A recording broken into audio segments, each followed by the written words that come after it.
Speaker of the Congress of Deputies, Francina de las Islas Baleares, Marga Proens, Ministro de la Presidencia y Justicia,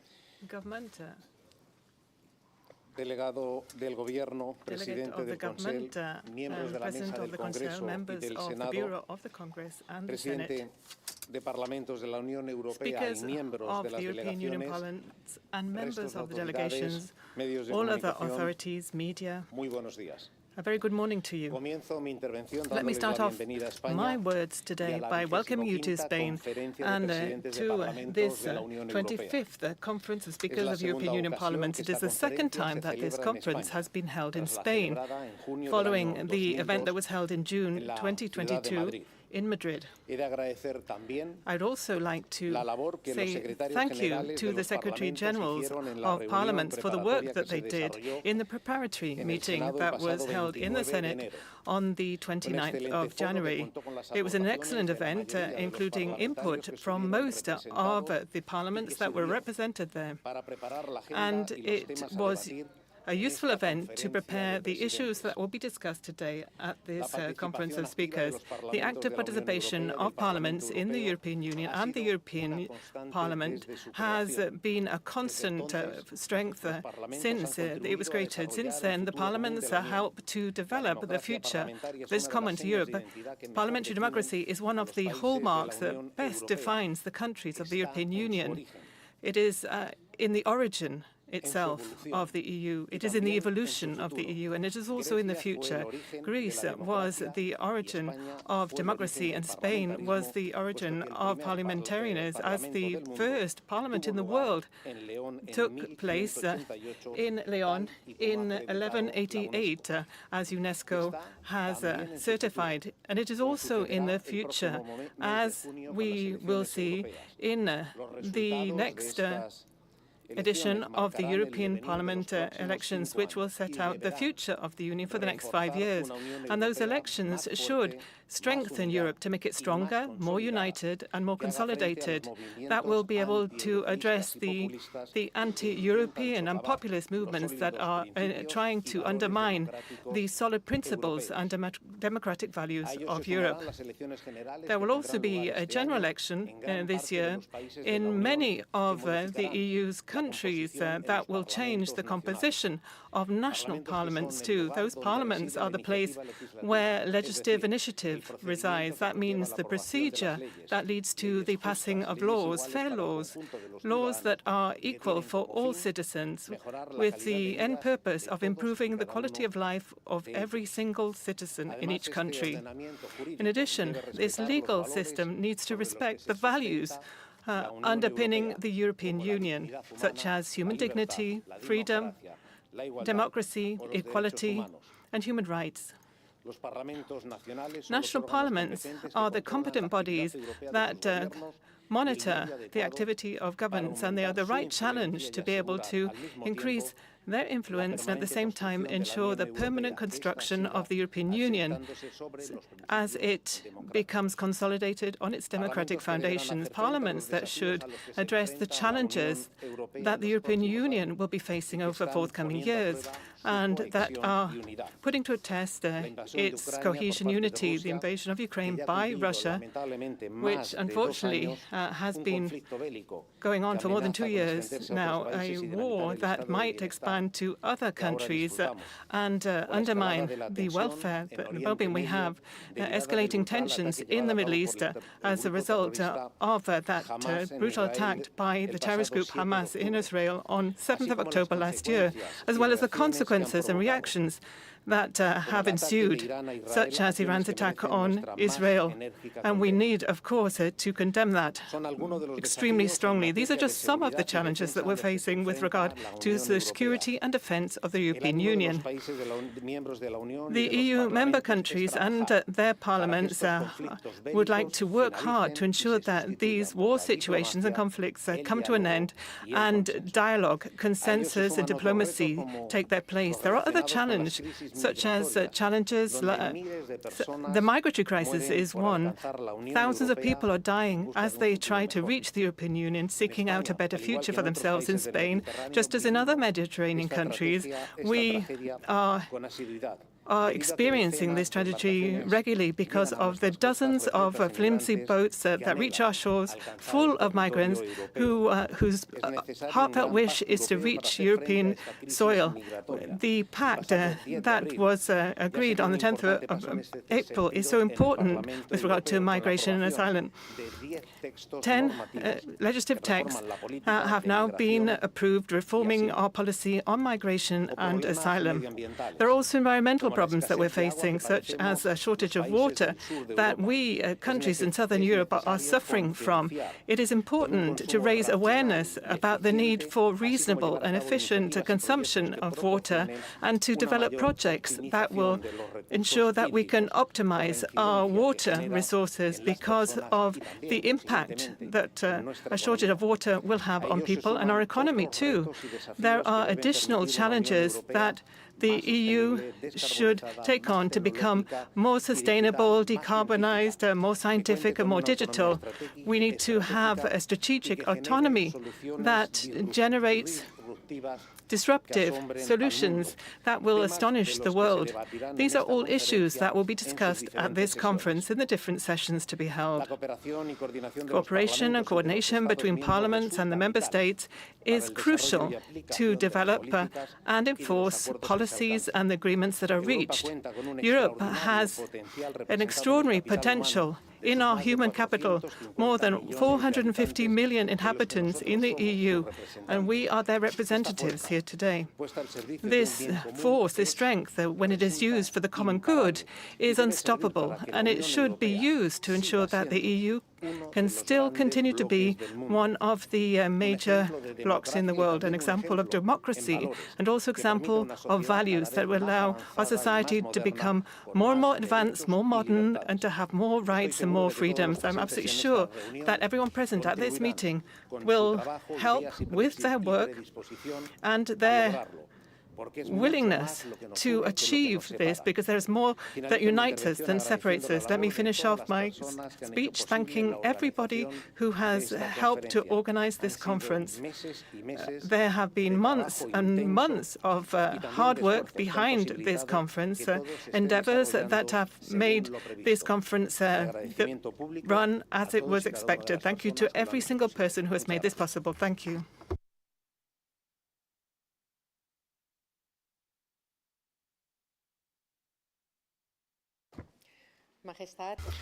Your Majesty, Speaker of the Spanish Senate, Minister of the Presidency, Justice and Relations with the Parliament in Spain, Speakers of Parliaments, local and regional authorities, ladies and gentlemen. Let me start off by expressing our sincere thanks to His Majesty the King for being with us here today at this opening session. It is a great honor for us. It's also a great honor for me to be able to welcome you all to the island I belong to, and to do it from this place, this fortress that has been standing here strong since the 10th century, as a witness to history, as a witness to several civilizations and to the history of this sea that surrounds us, and also as a witness to the anonymous history of the men and the women who down the ages have turned this land into the prosperous, diverse place and bright place it is today, because these walls have not only been a fortress, they have also been a refuge, they have also been a seashore, because this island is what has happened here inside, within these 1,000-year-old stones, but also what is happening and has happened outside.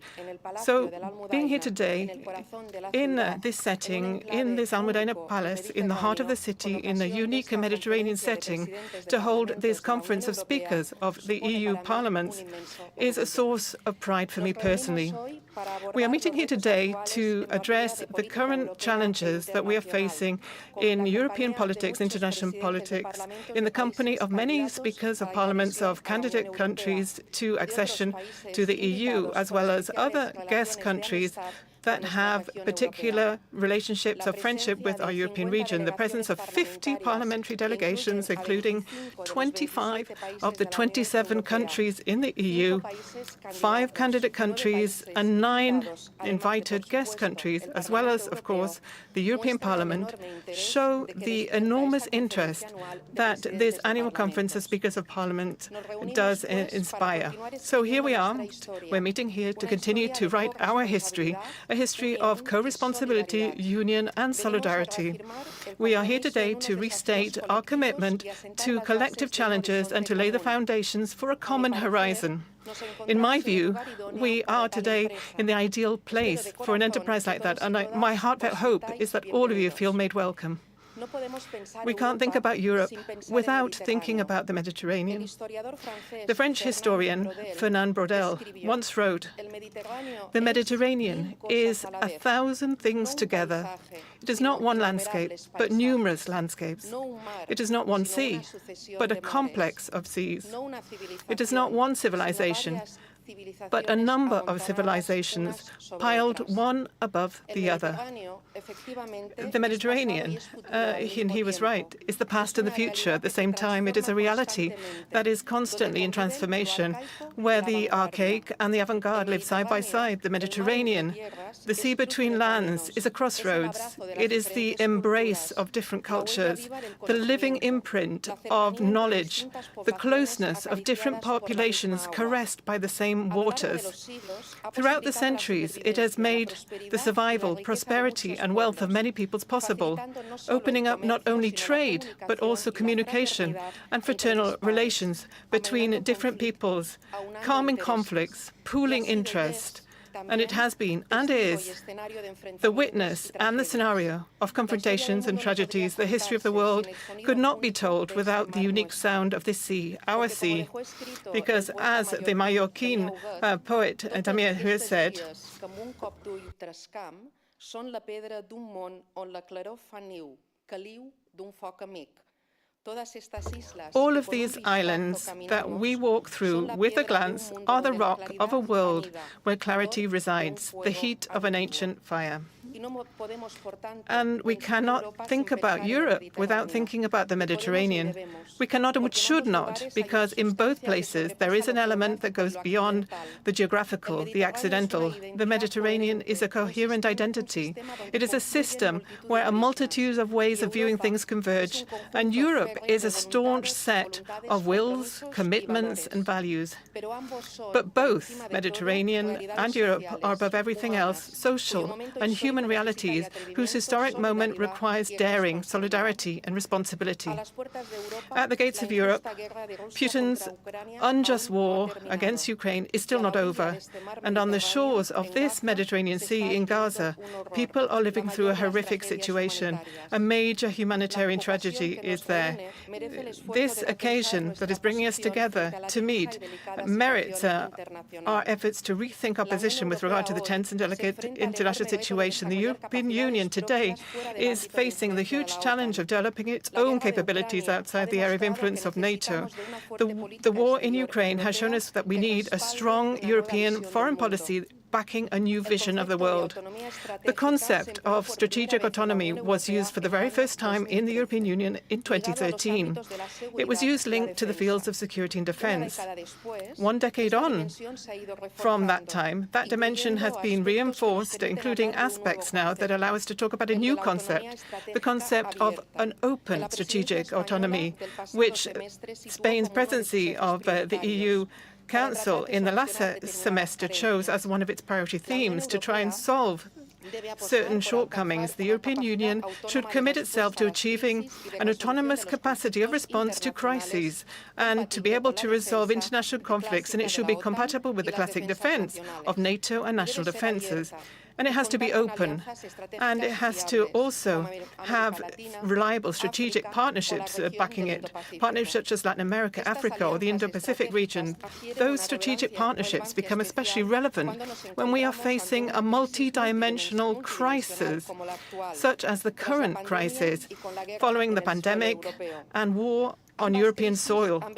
Both crises have also gone hand in hand with other crises, such as the energy crisis or the food crisis that has been caused by the breakdown of supply chains and even a digital security crisis. The commitment to strategic autonomy, therefore, needs to be broadened out to include those areas. It is also important for Europe to have autonomy to define its position in the face of international conflicts, both outside European territory and in it, including the tragic conflict in Israel and Palestine that has taken recently all EU countries to demand an immediate ceasefire in the Gaza Strip. The consequences for the civilian population are devastating, especially for children and women, as we were able to highlight yesterday at the pre-summit of female speakers of parliaments. I'd also like to recall the words of Robert Schumann's declaration, words that were spoken on the 9th of May 1950. That was the day the European Union was born. He said, "World peace cannot be safeguarded without the making of creative efforts proportionate to the dangers which threaten it. The contribution which an organized and living Europe can bring to civilization is indispensable to the maintenance of peaceful relations." End of quote. There can be no peaceful relations if there is no dialogue. And that is why I believe that those creative efforts that Schuman talked about, that are so necessary even today, require dialogue to be praised and used as a transformational tool, as the bastion to preserve our democracy. Dialogue is a cohesive element. It's a unifying element, essential for our union. Europe is dialogue. It is dialogue between different languages, between different ways of doing politics, and the Mediterranean is also a dialogue between many different seashores. It is the common road to the endless knowledge and cultures. Parliaments are dialogue, dialogue that builds and makes possible freedom, justice, and well-being for our citizens. So let's make dialogue our great social, political, and human action. Let's tackle, through dialogue, all of the other challenges that we have lying ahead of us and that will also be discussed at today's session.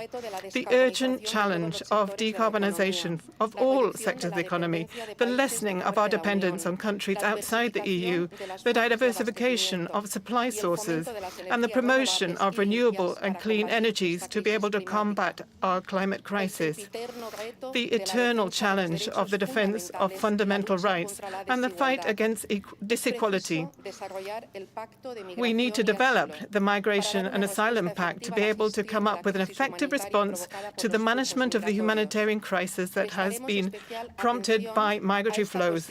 Let's pay special attention to that. When we will do so, when we have the meeting of the Spanish Presidency of the Parliamentary Assembly of the Union for the Mediterranean.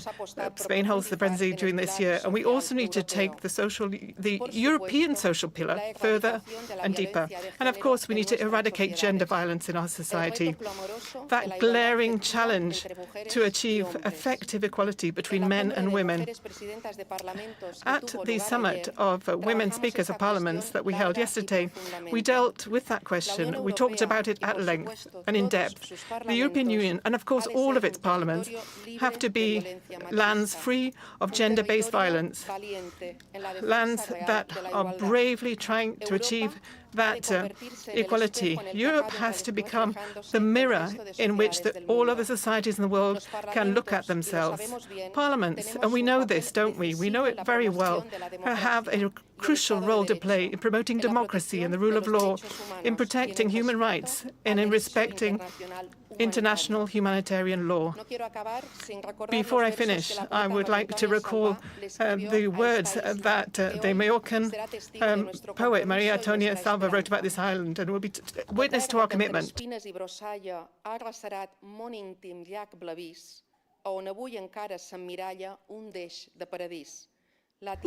The translation of the Catalan would be, "The land that between thorns and dead leaves has sheltered my intimate blue lake, where all is reflected today, a piece of paradise."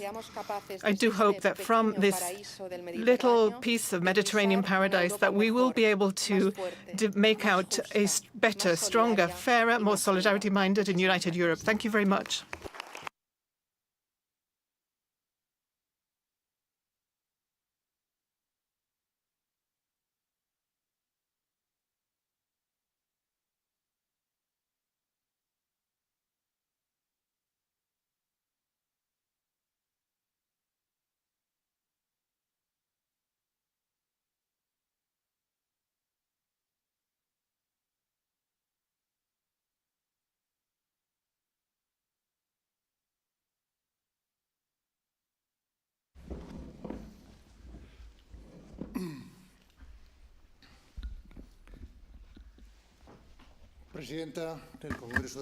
Speaker of the House of Deputies, Head of the Senate, speakers of participating parliaments, of the European Parliament, as well as countries of the European Union, as well as candidate countries and guest countries. President of the Balearic Islands, President of the courts,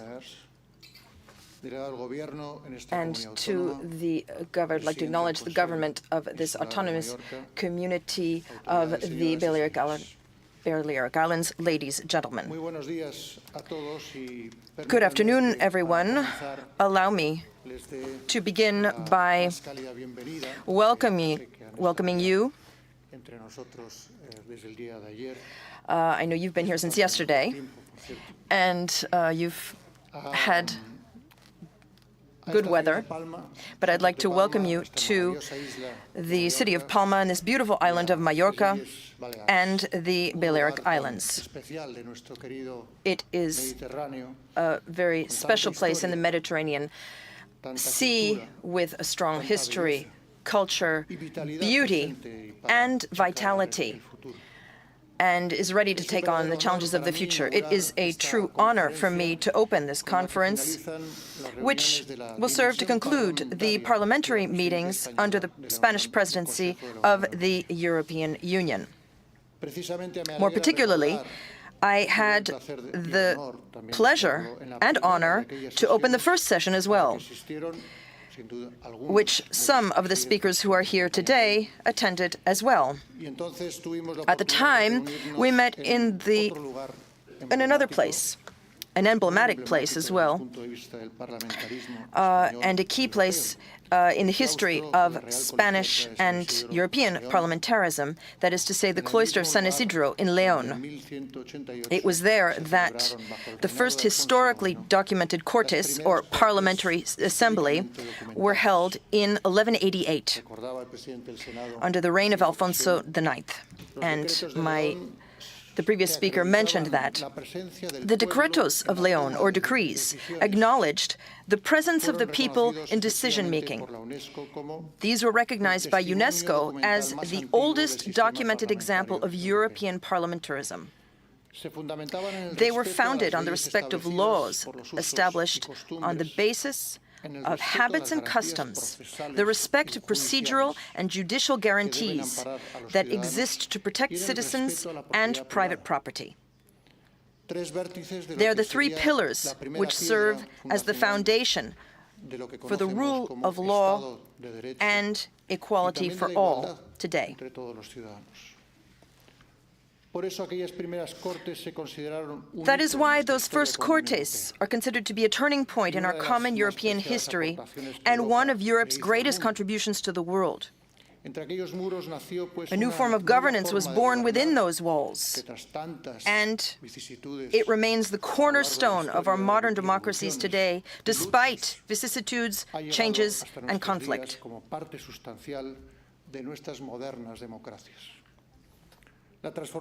This had a transformative effect on medieval society.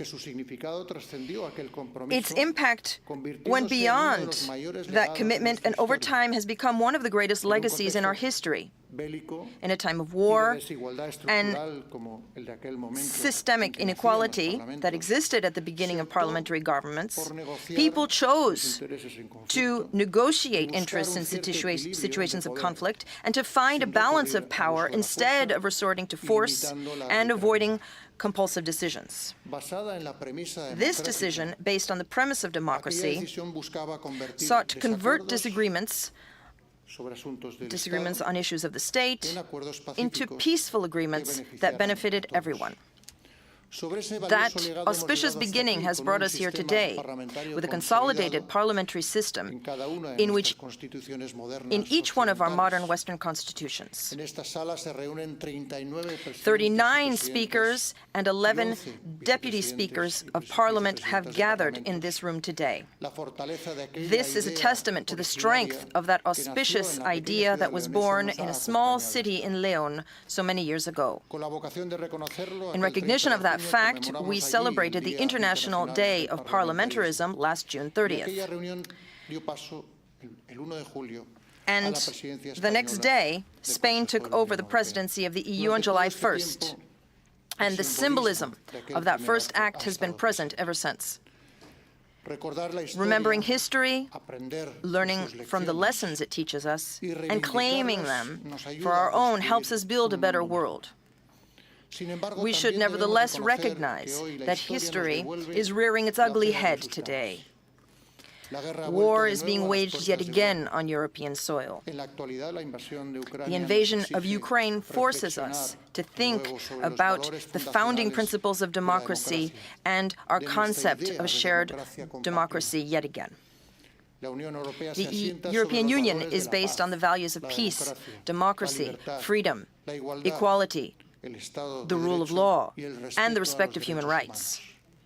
The strength of European integration rests on understanding those fundamental values. And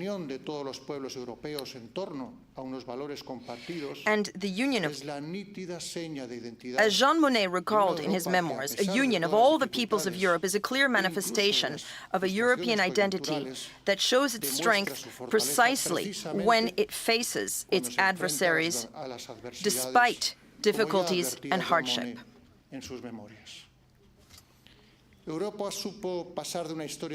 Thanks to the creation of the European Union, Europe was able to move beyond a bellicose history to become the best example of regional integration. And today, once again, Europe's response to the war in Ukraine has been an example of unity and solidarity. Not all conflicts are European, but all conflicts affect our conscience as Europeans. We look on with concern as the worsening conflicts in the Middle East, the related humanitarian crisis, and an increased risk of seeing regional escalation have considerable consequences worldwide, such as a deterioration of the social, political, and security, stability in large swaths of Africa, especially in the Sahel, as well as the migratory crises in our dear Mediterranean, as well as in the Americas. And we also are seeing related human tragedies, as well as social and economic crises that stem from them. And lest I mention also the climate crisis as well. They are a challenge for democracy, as well as stability and development in many regions of the world. We should remember that Europe is and must be a moral compass, in addition to being a strong, independent geopolitical player, open to international cooperation with will, authority, and humility. And in that way, I want to underscore the fact that Spain has considerable influence with Latin America, thanks to close historical ties of friendship, mutual interest, and compatibility with Ibero-America. I firmly believe that it is not only incumbent upon us to continue exploring these connections, but it is undoubtedly an opportunity for Europe and the values that we share with most countries in the region. Ladies and gentlemen, in a time of increasing polarization, and a context of major technological change, it behooves us to remember once again that the essence of Europe is democracy. Nearly 9 centuries on, we pay homage to those who first gathered to debate and share thoughts about democracies and the role of modern parliaments, thus contributing to laying the foundation of our coexistence. Faced with growing challenges of a world in conflict, Parliaments are still the guarantors of the spirit of democracy. As Winston Churchill said in 1917, Parliament is a small room that is a sanctuary for the freedoms of the world. And John Keane, the foremost scholar of the Cortes of 1188, pushed for León to be recognized as the cradle of parliamentarism. Keane gave an eloquent speech at our opening meeting, and he focused on the parliamentary aspect of our meeting. And for all of those reasons, it has been an honor to both open and close these sessions. I know that the discussions you will have today will be, with the august representation that we have here today, will be successful and will be a valiant contribution to the European future for the strength of our values and democratic governance. Thank you very much. I hope that you have had benefited from the hospitality of our dear island of Mallorca. Thank you very much.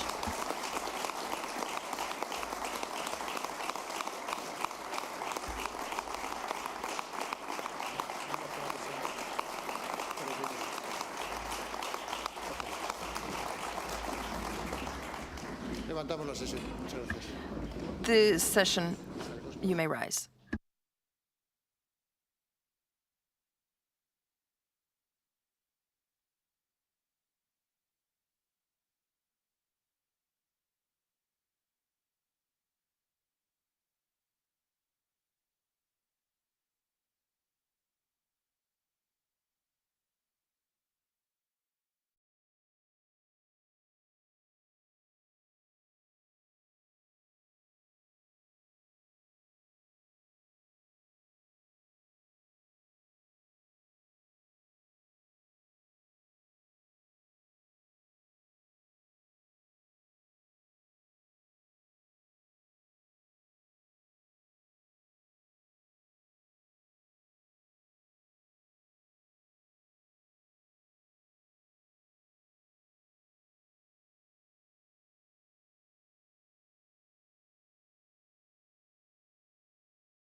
Muy buenas tardes a todos y a todas. Good afternoon to all of you. Shall we get started with our afternoon session? I do hope you've enjoyed the lunch today. It was a great honor for us to have His Majesty the King of Spain open our conference today. So let's get into the sessions themselves. Let's start off with session 1. The title of this session is The Strategic Autonomy of the European Union, faced with the new challenges for liberal democracy in times of social media and artificial intelligence as regards foreign and defense policy, the illegal invasion of Russia against Ukraine, and the conflict in the Middle East. To moderate this debate, first of all, we will be listening to the keynote speakers, the 5 speakers, plus then we have a list of requests for the floor. Pedro Rayan, as I said, will moderate. He is the Speaker of the Spanish Senate, and he will tell you who the keynote speakers are in a moment, and we'll get started. Thank you so much. Thank you, Speaker. Good afternoon to all of the speakers and members of the delegations of the different parliaments in the EU, and of course, welcome to the candidate countries, the Vice President of the European Parliament, and all other attendees. Let's commence our work with session 1.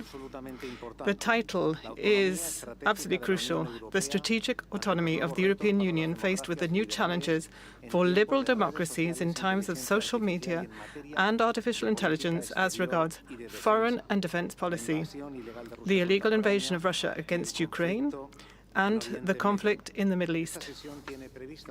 The maximum length of this session will be 3 hours.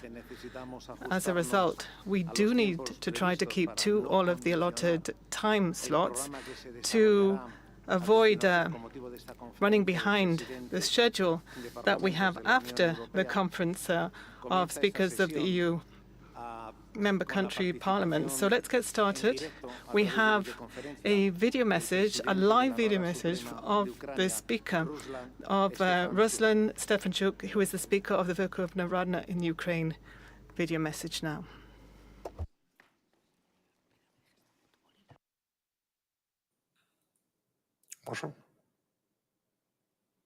Можу стартувати. Dear Mr. President of the Senate, dear Ms. President of the Congress of Deputies, distinguished colleagues, the President and Speakers of the Parliaments, dear friends. I'm glad to have the opportunity to address you today. And I'm sincerely grateful to our Spanish colleagues, Mr. Pedro Roland and Ms. Francina Armengol, for the invitation and the opportunity to join virtually. I cannot be with you today in person for the objective reasons. More than 2 years into Russia, war of aggression against Ukraine shattered the world order and ruined the European security architecture. The scale of Russia's atrocities in Ukraine and Moscow explanations, ambitions leave no room for illusions. Putin's Russia poses an existential threat to European security. The illegal full-scale invasion of Ukraine showed the urgency of making the EU's capacity to respond to external threats and crises stronger. It requires a comprehensive approach to deter aggression and uphold world peace and security. We are grateful for the support provided by the EU and its member states, financial, including the recent adoption of the Ukraine facility of 50 billion euro, military, including within a European peace facility, and humanitarian. Europe demonstrates a unity worthy of being an example. I met with many of you on multiple occasions, and you can call you friends. So today, as always, I will be very frank with you. Russia's war against Ukraine has entered a dangerous stage. The aggressor has accumulated additional resources to increase pressure on the battlefield and step up missile terrors against Ukraine. I want to give you a bit of the statistics. Since early 2024, Russia had launched nearly 1,000 missiles, 1,300 Shahed drones, and almost 7,000 guided aerial bombs at Ukraine. The total explosive power of combined airstrikes on Ukraine for this period exceeds 9 kilotons. Only 3% of Russian missiles, drones, and guided bombs hit military targets, while 97% hit civilian infrastructure. Russia's air terror against Ukrainian cities and communities has increased greatly over the last month. It launches missiles and drones of the types at residential areas, primarily targets critical civilian infrastructure. Russia's bombing campaign constitutes a mass atrocity.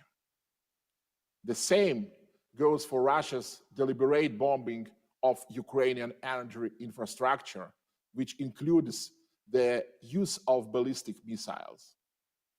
This is the reality we Ukrainians live in every day. Without knowing where the missiles will hit tomorrow and whether it will hurt us, our loved ones. We welcome strong signal from Europe, increasingly demonstrating their determination to increase military support for Ukraine and to build up their production of defense technologies. I also want to congratulate today on such a long-awaiting decision of the US House of Representatives and hope that the much-needed aid to Ukraine will soon start arriving on the front lines.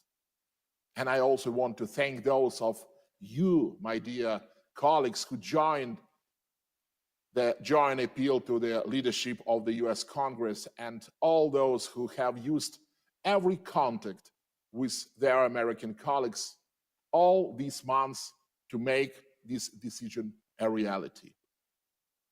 We need strong political decision that would have an immediate effect on the ability of Ukraine to defend itself.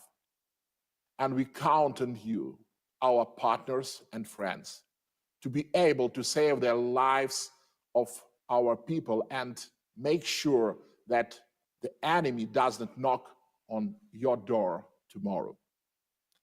My message to you today is very clearly: EU enlargement and military victory of Ukraine should be an axiom.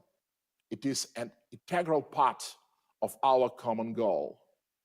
Ukraine urgently needs at least 7 additional medium-range Patriot air defense batteries with a stable and regular supply of missiles and spare parts. Apart from the air defense means, our critical needs include artillery systems and ammunition in sufficient volumes, long-range missiles, drones, and weapons to counter them, armor, electronic warfare, communication means, and demining equipment. The enemy has used 6 times more artillery shells than Ukrainian forces. Therefore, increasing artillery capabilities through joint efforts is one of the key conditions to win this war. I am grateful that there is a consensus that Ukraine needs to win the war. It is one only way to protect the European continent from further military expansion and hybrid threats your society are facing today from Russia. Dear colleague, in light of the growing Russia threat to European peace and stability, an enhanced enlargement policy remains one of the strong EU has. We believe that the integration of Ukraine into the EU is mutually beneficial, and both sides have to make use of the windows of opportunities. We rely on the political will of the EU member states, powerful motivation factor, but also a means of structuring our further reforms, modernization, and restoration of the country in the framework of the EU accession process and by relevant standards. It is of utmost importance that the European Union reaffirms its commitment to upholding the principles of democracy, human rights, and the rule of law, while ensuring the ability to act decisively. I call on you, dear colleagues, to push for further support to Ukraine. And together with dear Daiga Mirianga, I have a pleasure to invite all of you to visit this fall Riga, where on 23rd, 24th of October will be held the third Interparliamentary Summit of International Crimea Platform. Thank you very much, dear friends, for your attention, and Slava Ukraini!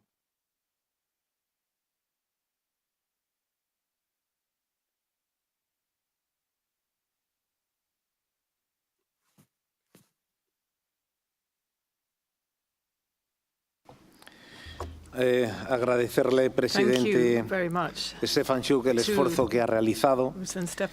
Y si me lo permiten, yo entiendo que este podría ser un mensaje compartido por todos nosotros y nosotras. Queremos transmitir un mensaje.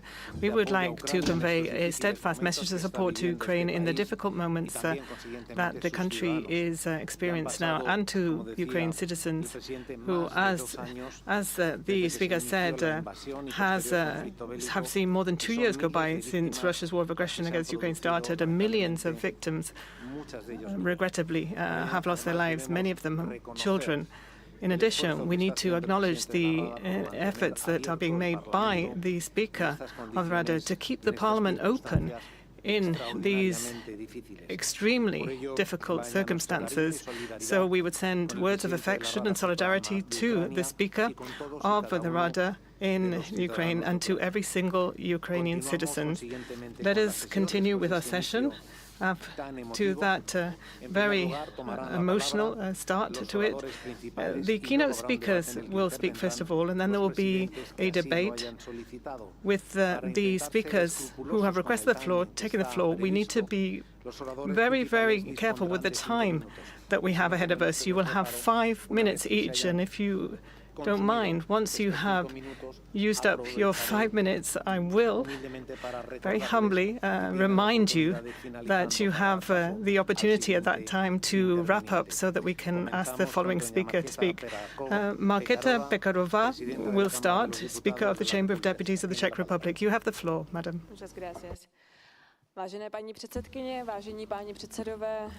So, Madam Speaker, Honorable President, honorable colleagues, it is my great honor to address you today in Palma at the last and the most important event of the parliamentary dimension of the successful Spanish Presidency in the Council of the EU.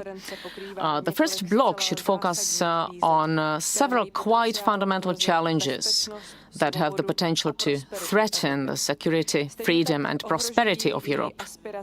The challenges also threaten Europe's aspiration to become a respected global player. I will focus only on selected areas that we perceive in the Czech Republic and in our region as very sensitive. So, dear colleagues, when I mentioned today the phrase Russian aggression against Ukraine, it is obvious to me that it will not attract as much attention as it did 2 years ago. The current stage of the unprovoked Russian aggression has lasted already for 789 days. And the situation is perhaps the most serious since spring 2022. So, however, we remain united and determined. There are voices, growing voices, that seek to break that unity. And very often we hear completely illogical statements that need to be refuted. It is alarming that with the help of Russian propaganda, the meaning of the word peace has been completely reversed. So we're being told that those that support Ukraine do not want peace, but Kremlin wants peace. And this lie is unfortunately believed by many people and politicians in Europe and also beyond Europe. And there are also many politicians that build their politics on that lie. So it is therefore essential that we agree on how things really are. Putin started the war, and he's not offering peace. He's offering surrender. So the only way to achieve peace is to provide further support to Ukraine, be it military or economic support in particular. And I'm pleased that so many of you joined the so-called Czech initiative to buy ammunition for the Ukrainian army. So in any case, it is true that a united community of democratic countries can never be defeated by Putin. And as such, Europe now has a great opportunity to show that the debate on strategic autonomy is serious. We mean it seriously. How else is strategic autonomy to manifest itself than by ensuring security on the very borders of democratic Europe? So achieving open strategic autonomy is a healthy ambition, but close cooperation with allies must be a part of it. Our most important alliance is undoubtedly the transatlantic link, and this year we're celebrating 75 years of the North Atlantic Alliance and its establishment. But we must frankly acknowledge that, particularly in the United States, enthusiasm for cooperation with Europe is waning, and they're turning their attention to Indo-Pacific. The ongoing election campaign is bringing a new dynamic to this debate, and Europe must not remain passive in this situation. We must invest actively in transatlantic relations, and we must not be discouraged by the negative rhetoric of some American leaders. Recent weeks and months have shown that Europe and North America need each other. Congress's hesitation to help Ukraine was shown on the battlefield, and Europe alone cannot compensate for that shortfall. And this is even more true when we look at the Middle East and how dramatic the situation is becoming there. So both sides of the Atlantic must cooperate. And the joint assistance in averting the Iranian attack on Israel was a good example. So colleagues, let me conclude by mentioning the question of enlargement, the European perspective for countries of the Western Balkans, the Southern Caucasus, Moldova and Ukraine. That's no longer a matter of our choice. I am convinced that it's a strategic necessity. And even for the Czech Republic in the 90s, joining the EU was a distant dream for many in our country, and people even refused to believe it.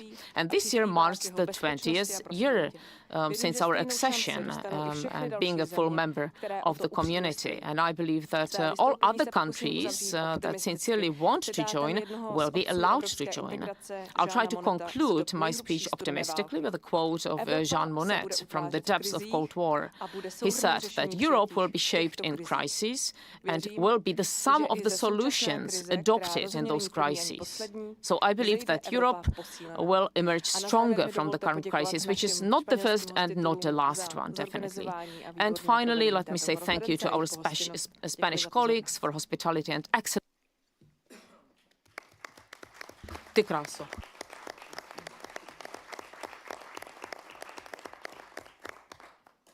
Gracias, Presidenta Thank Peccarova. you, Prosigue don Speaker Lorenzo Fontana, Lorenzo Presidente Fontana de will la be the Cámara de next Diputados speaker, who de he is the Italia. Speaker Tiene of la the Chamber palabra. of Deputies of Italy. You have the floor. Muchas gracias, Thank you very much. Presidente, cari colleghi. Ringrazio i Presidenti delle Camere del Parlamento spagnolo per la perfetta organizzazione della conferenza e per avermi invitato ad avviare questo dibattito. Il tema dell'autonomia strategica aperta è di massima importanza. The issue of open strategic autonomies of the utmost importance, realizing it means taking our destiny back into our own hands. It means being able to make political choices that, taken into account all the systemic implications of the global geopolitical situation, are consistent with our interests, our values, and our social model.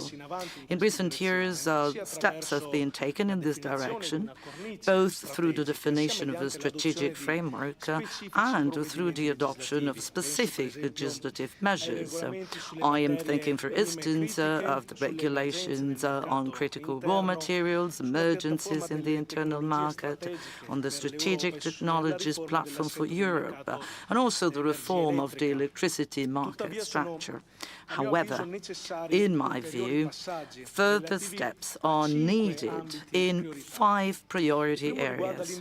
Well, the first priority area concerns the identification of core principles, interests, and spheres of action, not only of an economic nature, on which we intend to maintain sovereignty while keeping the dialogue with our partners. Open strategic autonomy has been defined through a progressive expansion of the priority areas. We have moved from defense to energy to industry and more recently to food security and agriculture. We must now assess, also in the light of global dynamics, where there are other further strategic sectors. I believe that these include all policies that are essential to preserve our socio-economic model and European cultural identities. These are aspects that also, according to the treaties, have national and regional specificities. And within the framework of common values, the Union must also cultivate them in its relations with the outside world. The second area is related to the development of the real foreign and security policy of the Union and to relations with neighboring countries. In this perspective, the enlargement of the Union must proceed with determination and clear deadlines. I, of course, relate to Ukraine, to which I wish to reiterate my full closeness and support to Moldova and the candidate countries of Western Balkans. Now, the Russian aggression and the crisis in the Middle East have also made it even more evident how decisive relations with the southern shore of the Mediterranean and with Africa are for strategic autonomy in terms of energy and food security, the supply of raw materials, trade, and the management of migratory flows. It is therefore in these areas that the Union must develop truly common policies and conclude agreements with third countries that are consistent both with our own interests and values and with the economic and social development objectives of our partners. Now, the third step to make strategic autonomy effective is related to the financial instruments available in this area. The measures adopted to date fall short of the necessary minimum threshold. I would simply point out that in the face of the challenges to our competitiveness posed recently by the United States, the European Union's first reaction was above all to adopt new, less stringent transitional framework for the granting of state aid. This is not what we need. Indeed, loosening the constraints on national subsidies means distorting the internal market and competition, favoring those members with greater fiscal capacity, especially in the light of the new public finance rules defined by the reform of the Stability and Growth Pact. The midterm review of the multi-annual financial framework also marked, regarding urgent strategic choices, largely disappointing responses. It is difficult for me to understand the opposition of several member states to using common bonds to increase the competitiveness of European industry, to fund the green transition, and also for mitigating social costs, or to increase the EU's defense capabilities. The fourth point, on the other hand, relates to EU action, which seems far too pervasive in some areas, a clear conflict with those principles of subsidiarity and proportionality that underpin the European construction.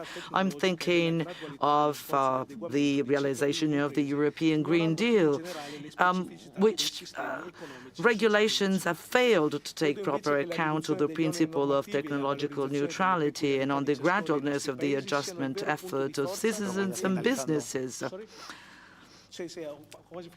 Almost finished. And the Union has to be competitive on the global scene. And the fifth and last point concerned the need for a reform of the Union's functioning, providing more effective a medium and a long-term perspective, taking into account both the implications of enlargement and the complexity of the current and future geopolitical context. It is indeed crucial for the choices of our citizens, and the all European political parties clearly set out their vision of how the Union can take its destiny back into its own hands. I thank you very much. Gracias, Presidente Fontana. Thank you, Speaker Fontana.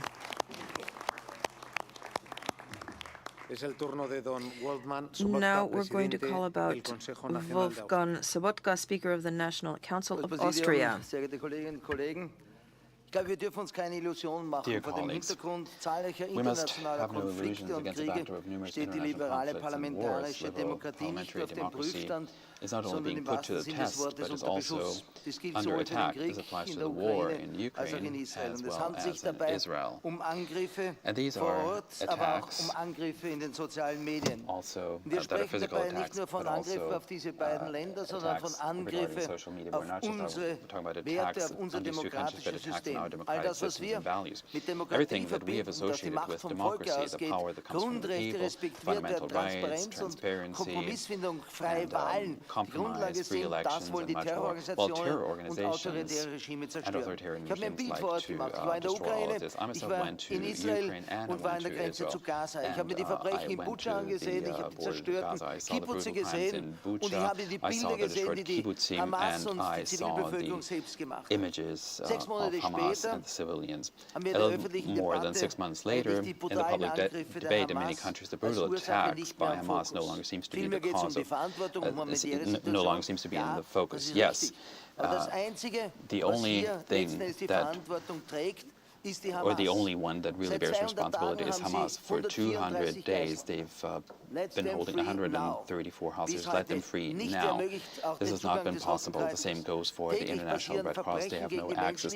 There are crimes against humanity going on an everyday basis. They use their own people as human shields, and they also violate international law. They also place bombs underneath hospitals, schools, and residential buildings. But there's one person who could put an end to all of this by releasing the hostages and by disarming Hamas.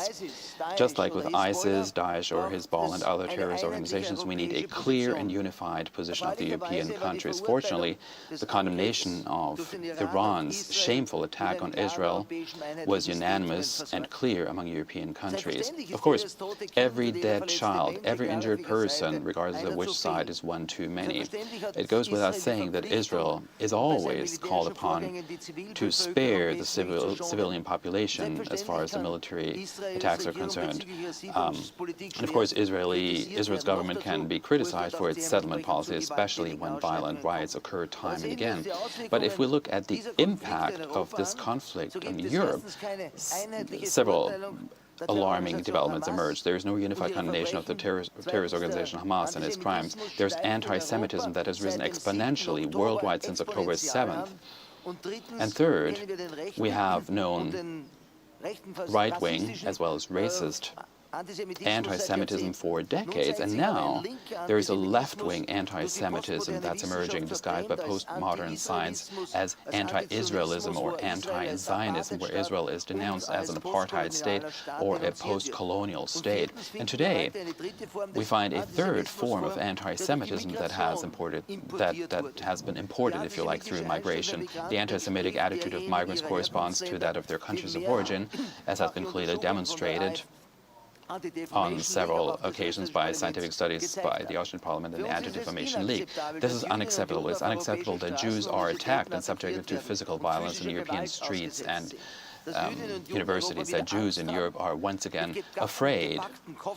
They live with packed suitcases, if you like. They don't wear their kippah in public or remove the mezuzah from their front doors. Hopefully, when Hamas terror comes to an end, hatred on the internet will have reached a worrying level. The COVID pandemic has made it clear that public, democratic, and above all fact-based discourse is increasingly taking a backseat in our societies. Now, social media, unfortunately, plays a central role in this. Autocratic regimes all around the world have quickly harnessed digital tools to suppress anti-authoritarian movements and stop democratic process. In liberal democracies, people are deliberately manipulated with fake news, hate speech, and deep fakes. They're emotionalized in echo chambers and unsettled or unnerved with all kinds of barely recognizable disinformation, and generative AI acts as an accelerant. As a result, social media is unfortunately increasingly becoming a gateway for propaganda, for manipulation, for conspiracy myths, the demonization of minorities, attempts to influence elections. And all of this, of course, is shaking us to the core in our Western democracies, and that is free and secret elections. The Russian government has been using its diplomatic channels, social media, as well as state media, for years to create false narratives, a reversal of the perpetrator-victim role. And we also have troll factories that are attacking us directly in Europe. And if we also bear in mind that all major social platforms are based outside Europe, the findings about the so-called strategic autonomy of Europe is unfortunately quite disastrous. Now, the discourse in general, but especially on the internet, is undergoing radical change. And we are seeing the consequences. There is manipulation, there is hate speech, and many other things. All of this divides societies, and all of this, of course, endangers a fundamental principle of liberal democracies, which is consensus and a compromise between conflicting opinions. What is our response to this? Well, it has to be a European response. We need further regulation of platforms. What we also need is things like the AI Act, but that's not enough. We need editorial responsibility, names must not be disguised, and we need an education initiative allowing young people and old people to discern between true and false facts. Russia, of course, has come up with a false narrative, and the same goes for Hamas, a terror organization. Thank you very much for your attention. Thank you, Speaker Wolfgang. Now we're going to pass the floor to Barbel Bass, Speaker of the German Bundestag. Mr. President, Madam President, colleagues, thank you for this important discussion. As members of Parliament, we are the link to the people. We Europeans have to be able to forcefully defend our values. We have to be able to provide for our own security and invest more in our defense. And we have to strengthen our arms industries. For me, this is true irrespective of the outcome of the US elections in autumn. Transatlantic cooperation will remain vital for us in any case. This year we will be celebrating NATO's 75th anniversary, and I'm delighted that Sweden and Finland have finally joined. This is a huge benefit for all of us. NATO is the most successful defense alliance in the world and remains indispensable for Europe and for our transatlantic partners.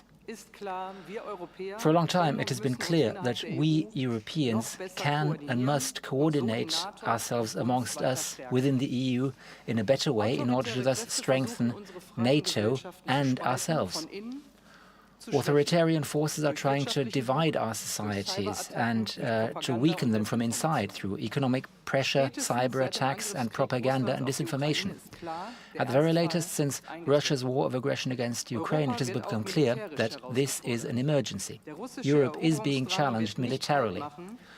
Russia's imperialist drive will not end if we don't put an end to it in Ukraine. Every setback for Ukraine is a setback for the security of the European Union. In the German Bundestag, support for Ukraine is very broadly based. This year alone, Germany will spend more than 7 billion euros to provide arms for Ukraine. More than 1 million Ukrainian refugees continue to enjoy huge solidarity in Germany. And the administration of the German Bundestag also provides manifold support to the Verkhovna Rada. Europe has provided impressive support for Ukraine. However, we Europeans will have to do even more. Speaker Pekarova, the Czech initiative for purchasing artillery shells on the world markets was an important step. All European countries will now have to make a determined contribution, all of them. Only then will Ukraine be able to defend its existence and enforce a just and lasting peace. We also have to offer long-term prospects to Ukraine. Back in May 2022, when I visited Ukraine, I spoke out in favor of Ukraine becoming an EU candidate country. And it's important for us to be hosting a conference in June in Berlin on the reconstruction of Ukraine.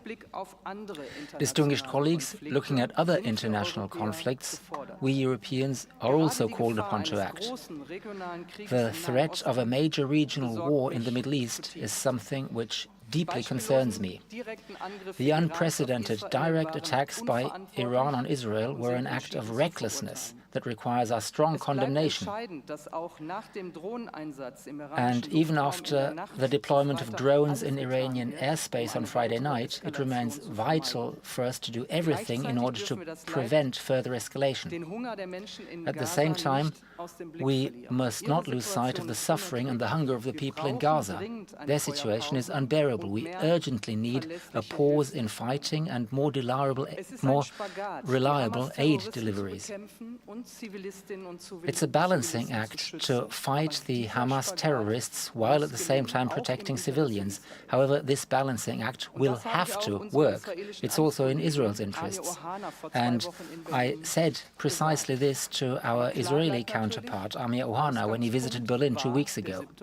But one thing remains clear. The starting point was the 7th of October. There are still people who are being held hostage by Hamas. Every day we fear for their lives. In order to achieve a durable ceasefire, all hostages will have to be released. Only then will it be possible to develop long-term prospects for a peaceful coexistence between Israelis and Palestinians. And this can only mean a two-state solution. Distinguished colleagues, let us take these global crises as a wake-up call. We have to get serious and invest in our strategic sovereignty with greater courage, speed and determination. Thank you very much. Thank you, Barbel. And we'll continue with Simon Holovnia, Marshal of the Polish Sejm.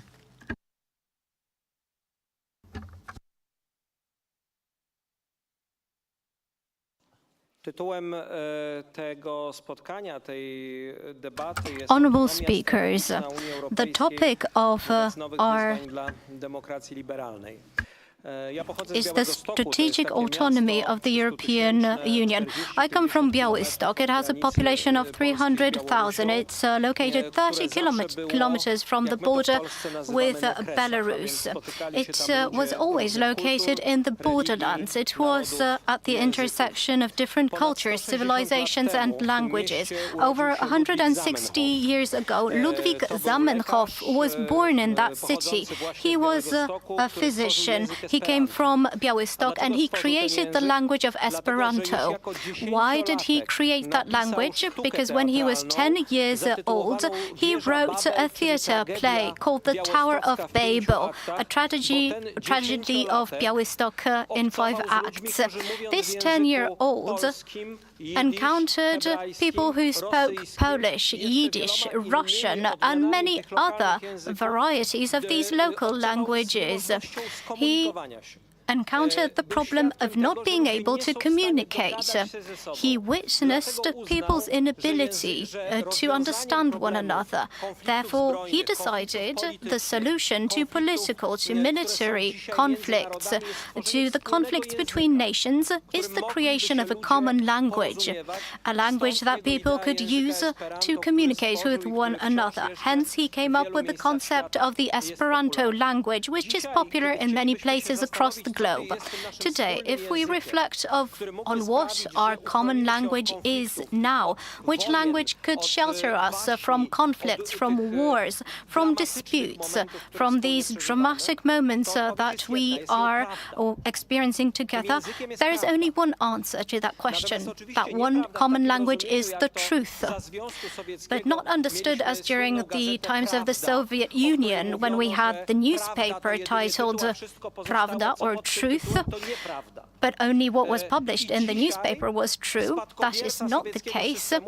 Now, the successor of that system, Vladimir Putin, is doing the very same thing. He's publishing the truth, which is everything but the truth. He is using vast resources, millions of dollars, to create a bulletin that will picture a world that is non-existent and which will be distributed in millions of copies. In Twitter, or the X platform, every week 166 million disinformation posts are being published about Ukraine. Today, Poland, which our cyber defense forces show, the most frequently attacked country in Europe. These are DDoS attacks. Even today, the website of our parliament was attacked. Our website was inactive for a couple of minutes, which is a long time in today's era.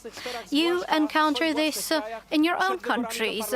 Before the elections to the European Parliament, a myriad of disinformation, intimidation of people. Reliable, verified information is one of the human rights. Why? Because reliable, verified information forms the basis for our human decisions, for decisions about our security, the security of our children and our future.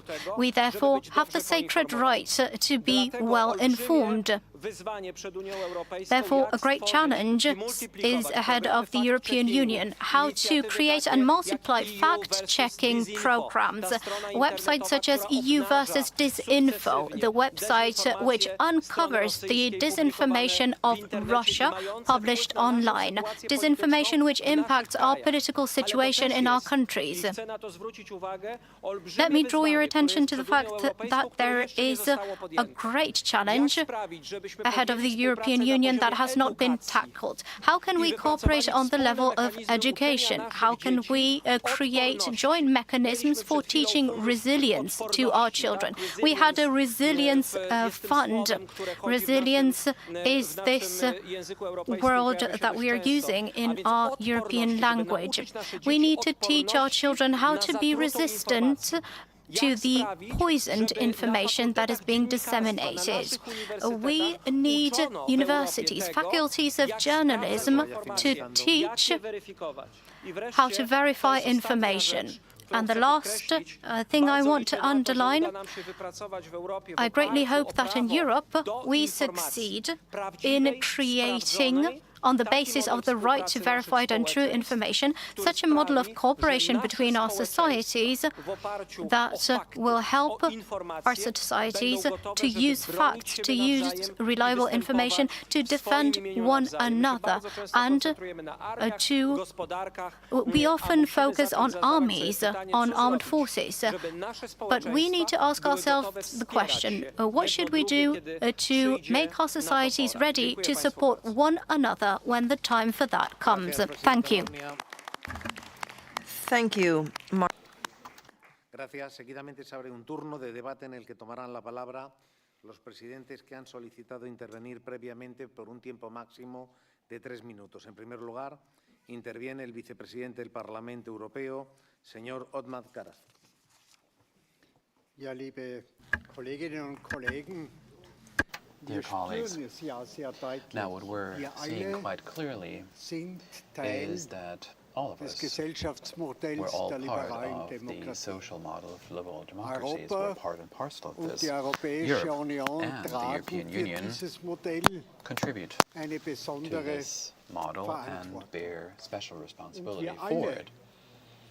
All of us are confronted with the most significant societal transformation processes since 1945. The wars waged in Europe and around Europe, the green, digital, social, and technological change, as well as greater competitiveness, security, and autonomy, and the threats posed by authoritarian regimes, disinformation, cyber attacks, the influencing of elections.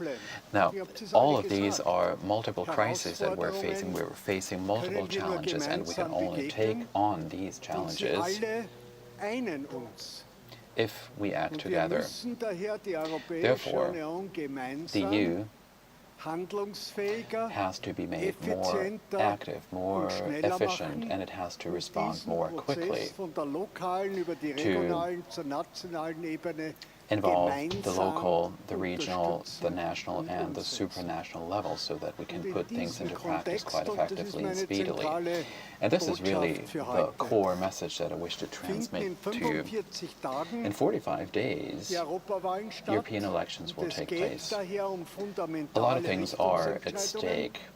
Fundamental decisions need to be made. Is it liberal democracy or autocracy? Is it Europe as a global player or a disintegrating force? Is it about assuming responsibility or acting like populists? Is it about finding solutions and taking on challenges? Or are we going to play the game of finger-pointing and fear-mongering? The European Parliament is the only multinational parliament in the world.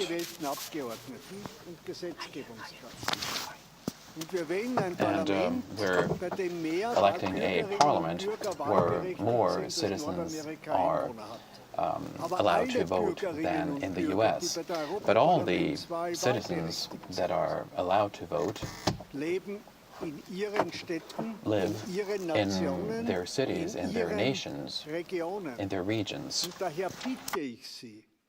And that's why it's important for you to turn this European election into your election as well. It's an election involving all national parliaments too, so that these strategic decisions can be made successfully. Because we're not at the end of our path. Every day we're sounding out the limits, and we have to, of course, draw proper conclusions following these crises. And what we need is proper majorities. We need to work with the people and not against the people. Thank you. Thank you, Vice President Karas. We're going to move on to Sean O'Fagail, Speaker of the House of Representatives of Ireland. You have the floor.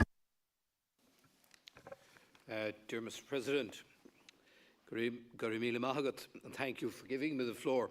Dear colleagues, I would like to begin by thanking our hosts for their extremely warm hospitality and bringing us here together for our annual conference in this historic, prestigious and beautiful venue on the island of Mallorca.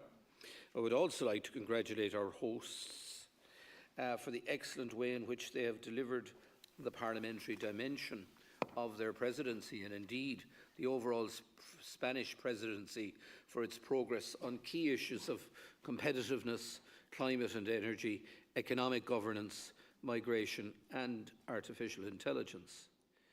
In considering strategic autonomy, we must never forget that the European Union is a peace project, and that concept has never been more important than today, when we are faced with war in Ukraine, war in Palestine, civil strife in Sudan, coups and the rise of dictatorships across Africa, all of which risk causing a global conflagration and are inflicting absolute and unnecessary misery on people who just want to get on with their lives.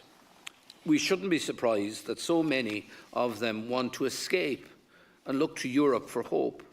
Strategic autonomy must not mean forgetting about these people. we must do our utmost to demonstrate that our European values and peace amongst nations is the best road to prosperity and a fair society.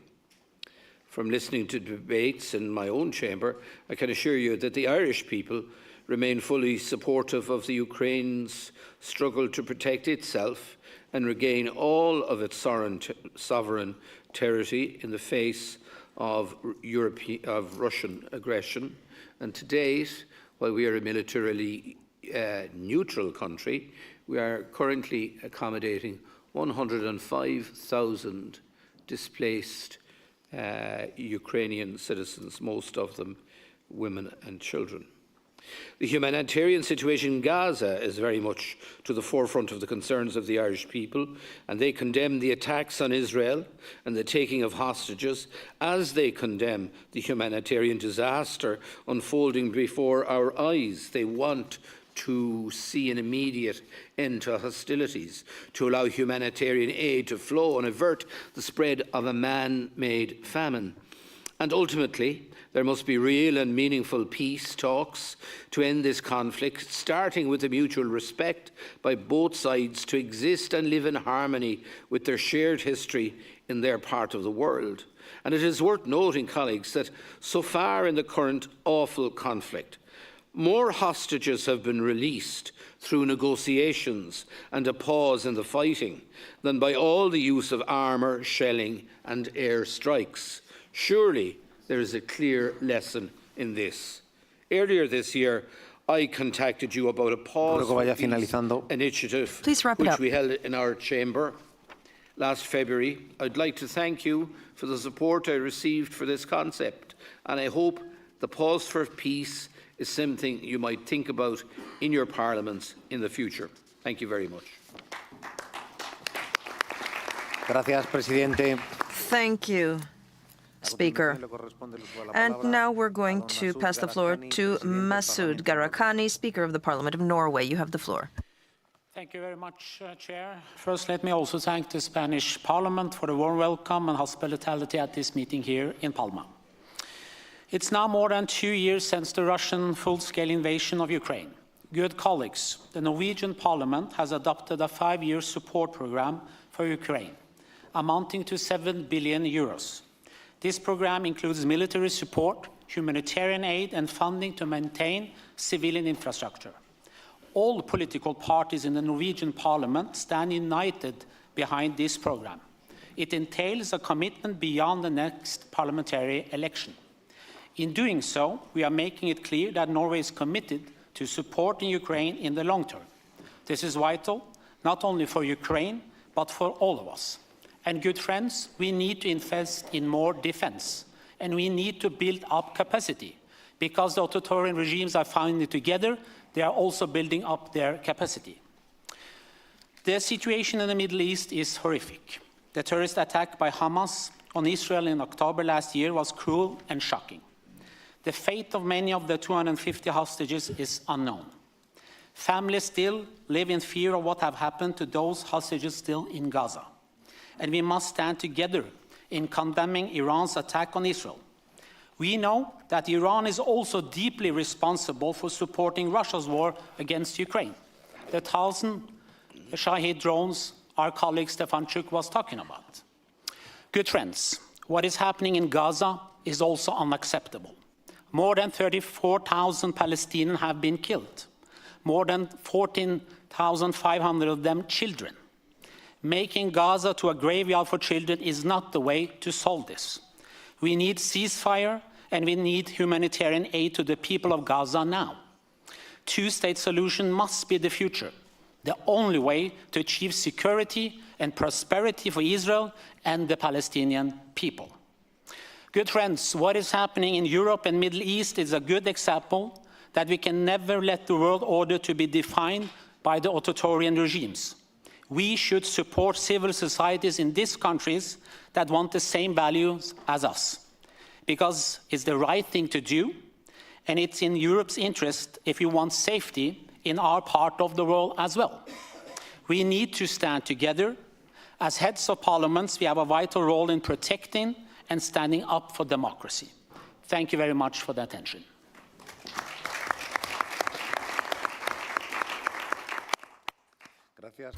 Thank you, Speaker Karakani. Next speaker will be Jussi Halla-aho, Speaker of the Parliament of Finland. You have the floor.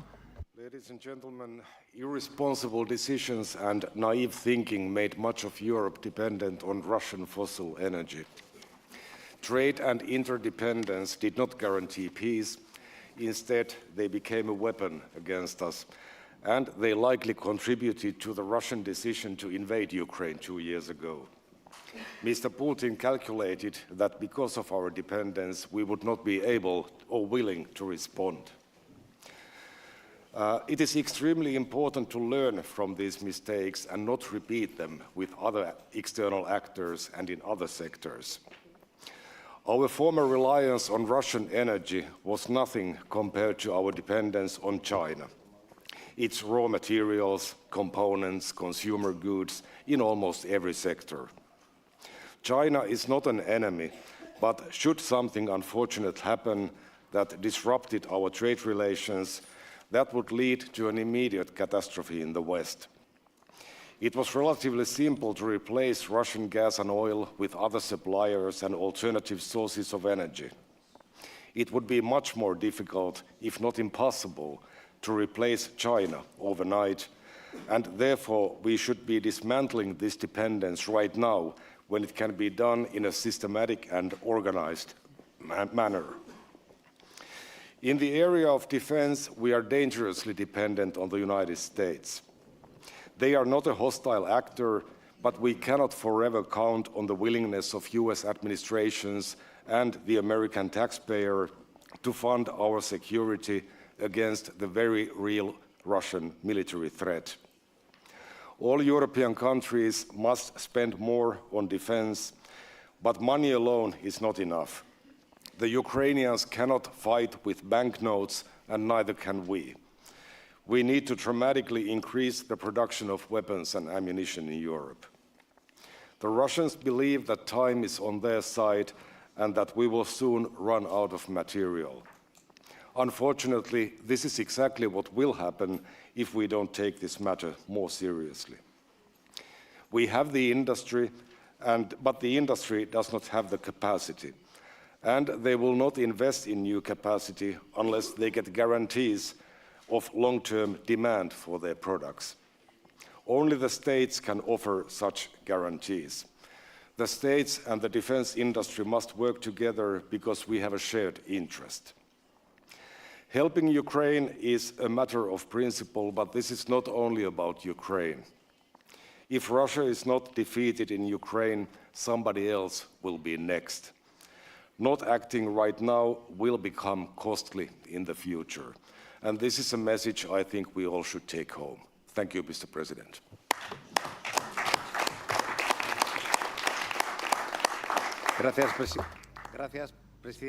Thank you, Speaker. The next speaker will be the Speaker of the Senate of the Netherlands, Jan Antonio Bucin.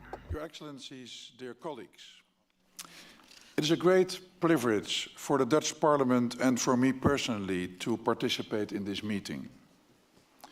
More specifically, I would like to thank our colleagues from the Senado and the Congreso de los Diputados for hosting this conference. Dear colleagues, on the occasion of the 175th anniversary of the reforms of the Dutch Constitution last November, the Dutch Senate organized an exposition of the handwritten Constitution of 1848. To see a document that has played such a pivotal role in our history was a truly impressive experience. Imagine handwritten documents that still form the basis of many democracies present here today. Technology has certainly come a long way since, and plays a crucial and indispensable role in our democracies. Technology also plays a crucial role in warfare, both on the ground, where the military weapons depend on very advanced technology, as well as digital warfare. This is, I believe, at the core of the topic at hand today. The war in Ukraine is our war as well. Not only since most of our countries support Ukraine with intelligence and defense material, but also since the war is not limited to the ground in Ukraine. It also crosses online borders to influence our citizens, our politicians, and our elections. Military attacks on the ground are very concrete and aim to disrupt immediately. But influencing is being done in a very subtle way and over a long period of time, making it difficult to recognize the signs. In some cases, attempts at influence, for instance, through disinformation and social media, have materialized in attacks on our democracies and our politicians. This is unacceptable, and this is exactly where parliaments can play a role. I believe that as members of parliament, it is our duty as representatives of the people to make digital affairs at the center of our focus, both nationally and internationally. We need to urge our governments, in particular ministers of digital affairs and also ministers responsible for our national intelligence, foreign affairs and defense, to initiate campaigns of awareness and work together to protect our citizens. To balance the need to protect them and our democracy on the one hand, and to safeguard the freedoms that our Constitution and our rule of law hold dearly on the other hand. In essence, to make our citizens, to make us more resilient. Your Excellencies, dear colleagues, the EU was founded on the ruins of the Second World War, with peace and multilateral cooperation at its core. These values are still the only possible answer to attacks on our liberal democracies. Thank you for your attention.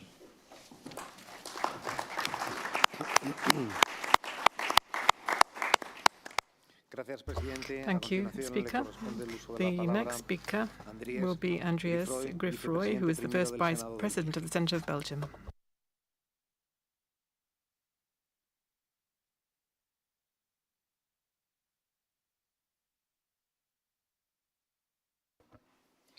Dear colleagues, first of all, I'd like to thank Spain, the Senate, the National Congress, the Regional Parliament for organizing and hosting this warm, friendly conference of speakers. I also like to thank Palma de Mallorca for their warm welcome. Fake news or not? If I come back to Belgium and I say, we had rain in Palma de Mallorca, would people believe me or not? Is this fake news or just the truth and bad luck? Fake news is one of the dangers based on artificial intelligence. The EU and the Council of Europe has now developed a convention on artificial intelligence, a convention on human rights, democracy, and the rule of law. And this was important because artificial intelligence is developed and used across borders.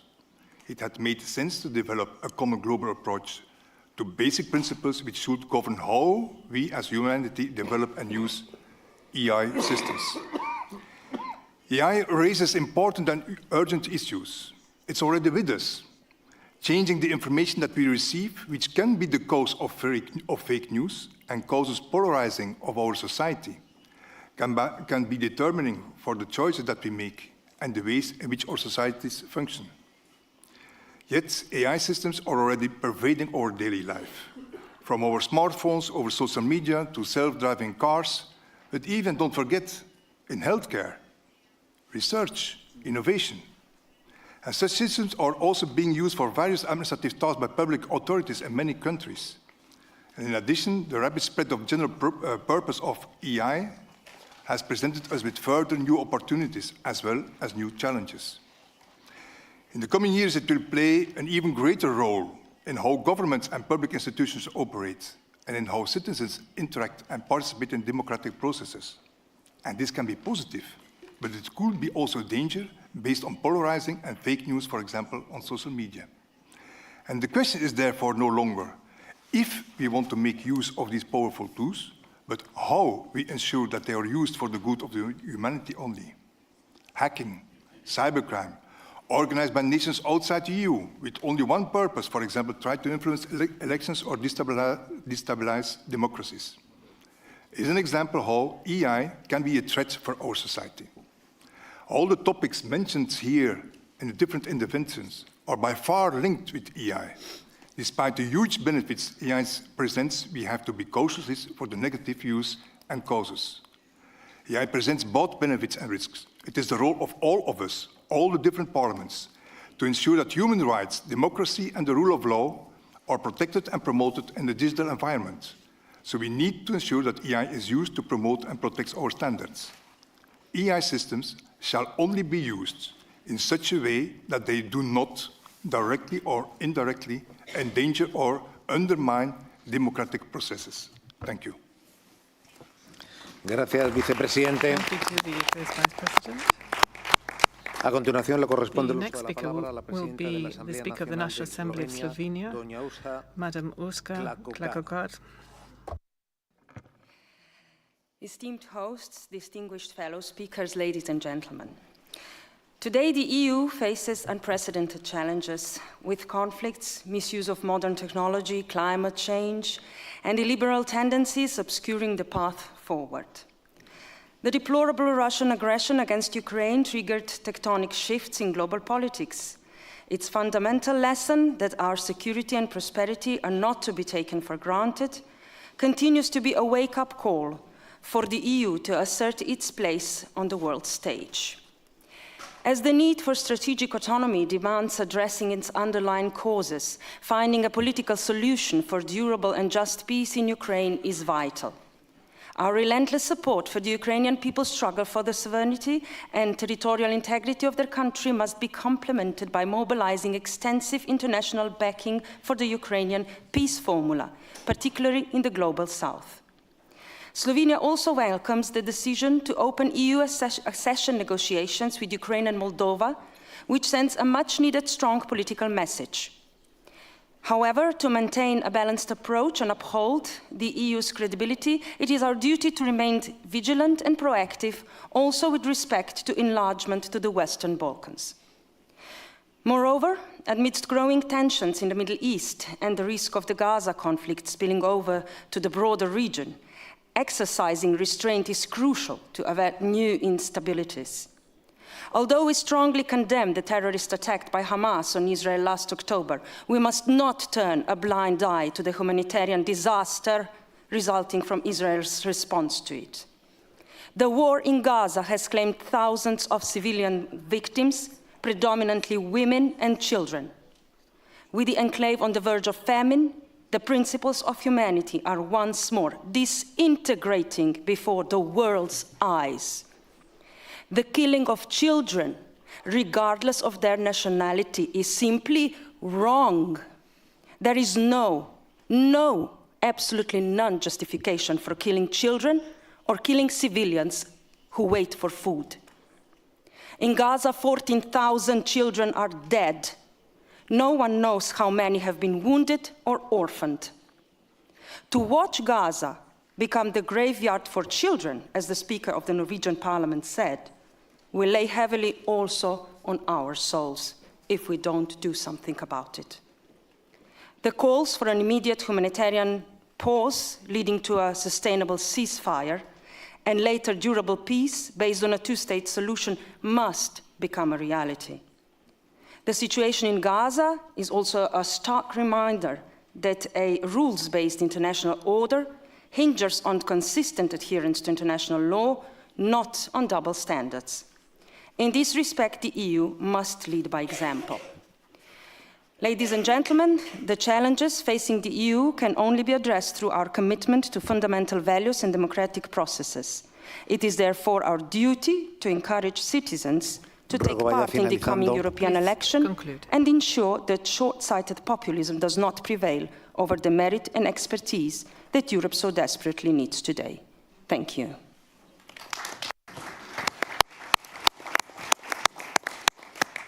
Thank you to the Speaker. The next speaker will be the Speaker of the Assembly of the Republic of Portugal, José Pedro Aguiar Branco. Thank you, Chair. Dear colleagues, first of all, I would like to say how happy I am to be with you for the first time. This conference is very important for the permanent construction of democracy in Europe. I also would like to thank the Spanish Presidency and this warm welcome here in Palma de Mallorca. I am also very pleased to hear more and more female voices in Parliament, especially in terms of speaker representation. This can only enrich debate and enliven the political world we live in and the world we face. In a short period of time, we will have European elections. We have many challenges that we face, but I firmly believe in the resilience of our democratic institutions. There is a very strong probability of an overhaul, political overhaul, and upsets. It is important to adhere to democratic principles and to remember them and not the opposite. Nevertheless, the existence of artificial technology and social networks should not hinder our democratic processes, and we must think of this during our debates. The European Union will also have to deal with other structural issues such as enlargement and financial context. We also should not forget that there is an armed conflict on European soil, and I'm referring to the Russian aggression in Ukraine, and that drives home the importance of our defense and security policy. We also the situation in the Middle East also shows how fragile peace is and the importance of human rights and how fragile democracy can be sometimes. The European Union is a beacon, and we must never forget that, because our liberal democracies that are resilient and robust are the only way to protect our way of life. It is very important for the European Union to remain an icon of democracy. On April 25th, we will have a historic anniversary in Portugal that is a celebration of democracy, and it is very important. Democracy is beautiful and fragile, and in this context, I would like to acknowledge the documents that fight for liberal democracy, and in my country I have myself fought for the importance of liberal democracies. I am certain that our declaration and charter will continue to be a beacon of this democracy. Thank you. Thank you to the speaker. The next speaker will be the Speaker of the National Council of Slovenia, Marko Lotric. Esteemed colleagues, the democratic world has been justifiably worried in the recent years. The unsolved problems accumulate, and the current political and legal architecture of the United Nations, including the Security Council, struggles to find means to solve them. It may surprise you, but there are currently 55 wars going on in the world. In relation to Gaza, Slovenia has actively participated in preparation of the Resolution 2728 and welcomes its adoption. We stand for the immediate release of hostages and cessation of the all-military operation in Gaza. We further support the so-called two-state solution, representing the only efficient solution for lasting peace in the region and enable peaceful cohesion of nations. The world is rightly concerning us. Seems that conflicts may arise anywhere and anytime. Therefore, I must stress that the only strategic solution for lasting peace in Europe lies in the EU enlargement. That being said, I am obliged to mention Western Balkans and our common obligation to welcome them in Union.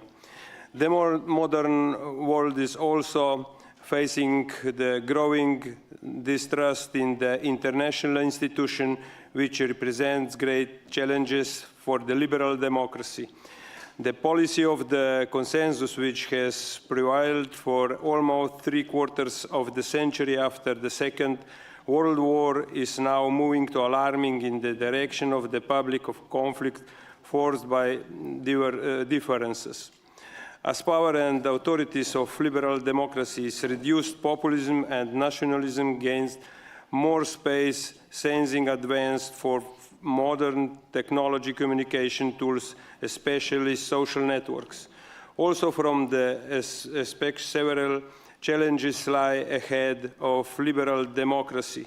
The liberal democracy to stay true to our common values and reinforce respect for human rights, and must find its way to tackle hate speech, but at the same time reason that the freedom of speech is not limited under any circumstances.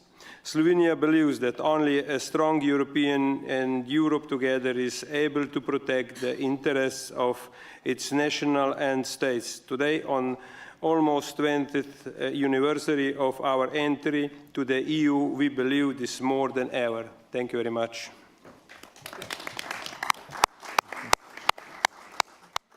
Thank you, Speaker. The next speaker will be the Lord Speaker of the House of Lords of the United Kingdom, John McFall.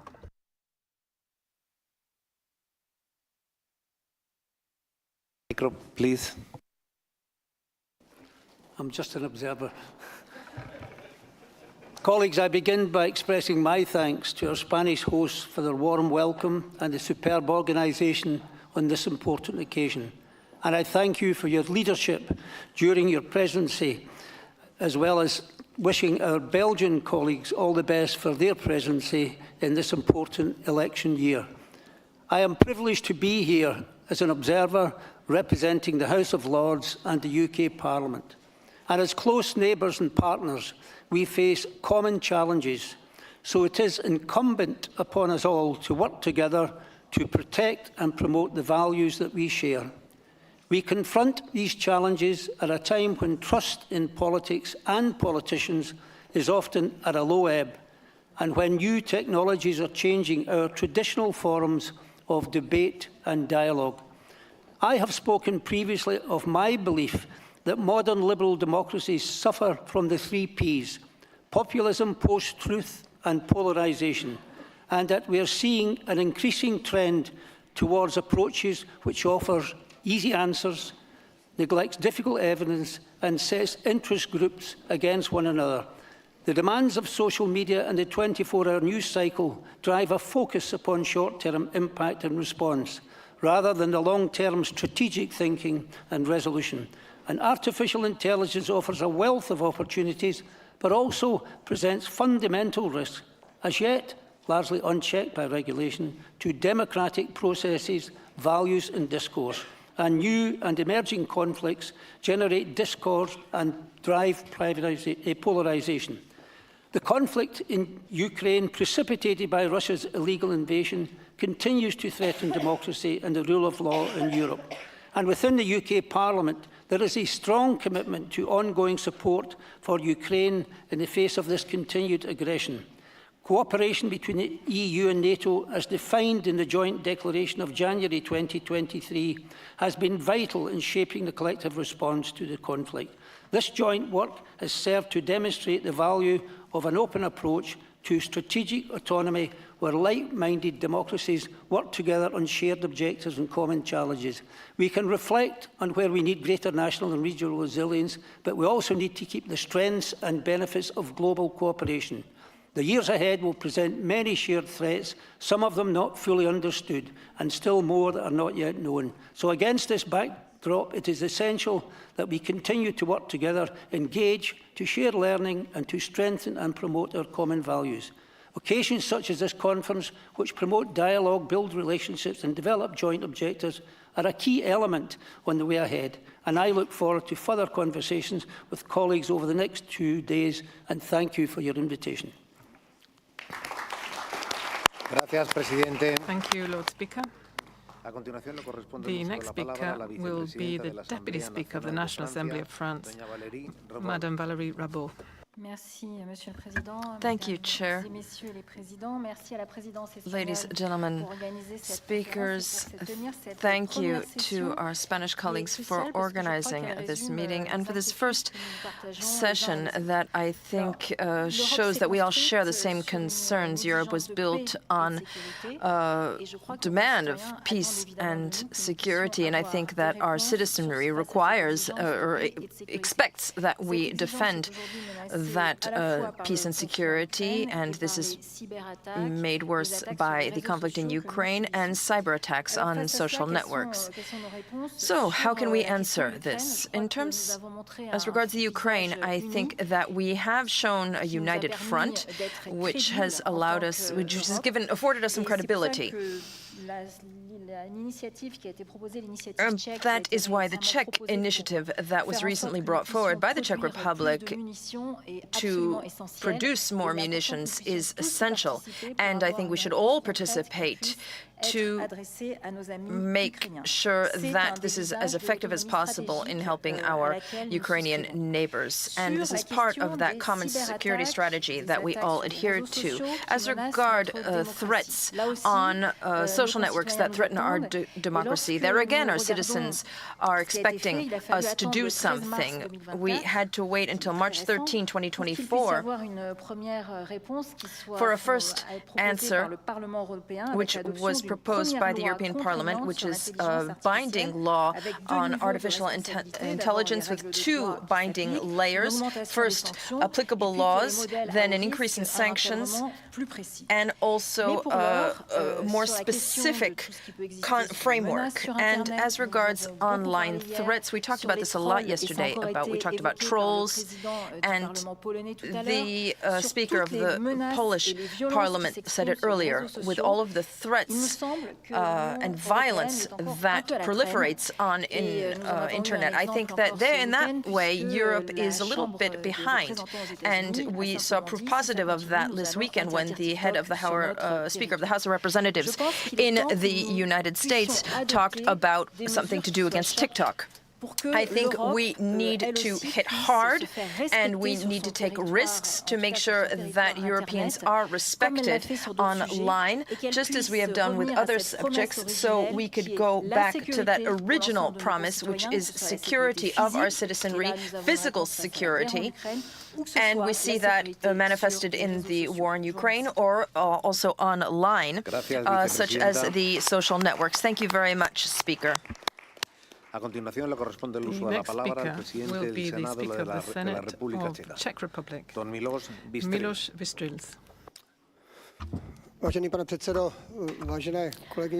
Dear speakers, colleagues, ladies and gentlemen, well, yesterday I had a chance to speak to some of you.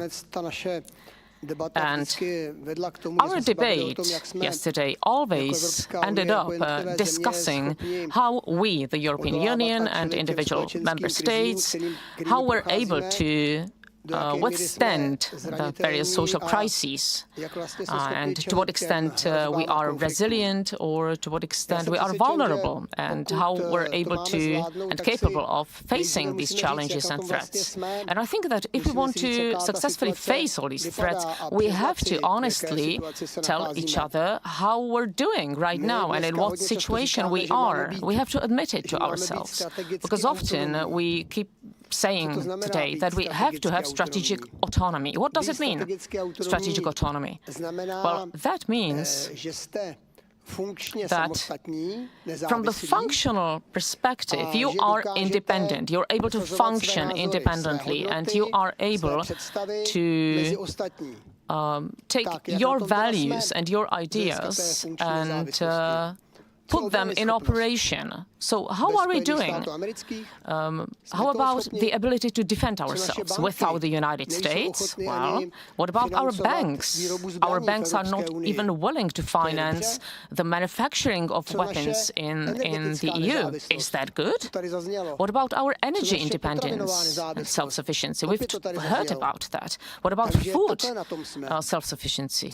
We've heard about that. So that's the current state of affairs. What about our competitiveness? Our ability to dictate, to say what should happen and where it should happen. I visited Zambia recently, and they want to cooperate with us, but before we give them the money necessary, Chinese will give them three times as much and faster.